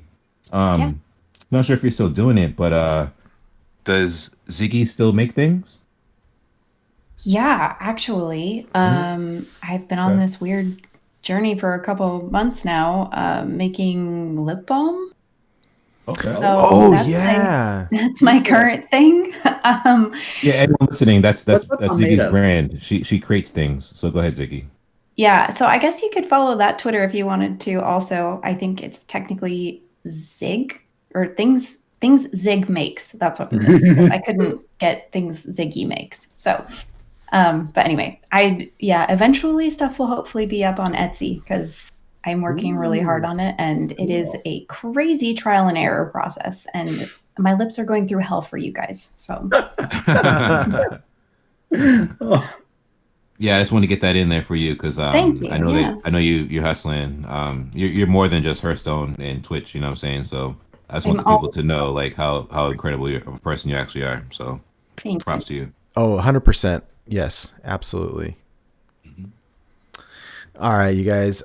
You can find me on Twitter at NateWolfTCG. It's NateWolfeTCG. More importantly, you can find the show at borntobewildhs.com. Again, it's borntobewildhs as in Hearthstone.com.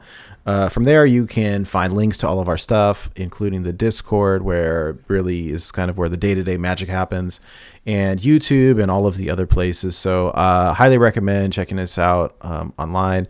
Thank you all for being here. Thank you to all the folks listening to the audio version of this. Thank you to all of our friends here hanging out live on the stream. We love interacting with you and hanging out with you each week. And thank you again very much to Goliath and Ziggy for hanging out tonight. Thank you to Mike for always being here. Love hanging out with you. So yeah, that's a wrap for us, you guys. We got another show planned again for next week, but cheers to 1 year of Born to Be Wild. Yeah. Yay, congratulations. Yeah.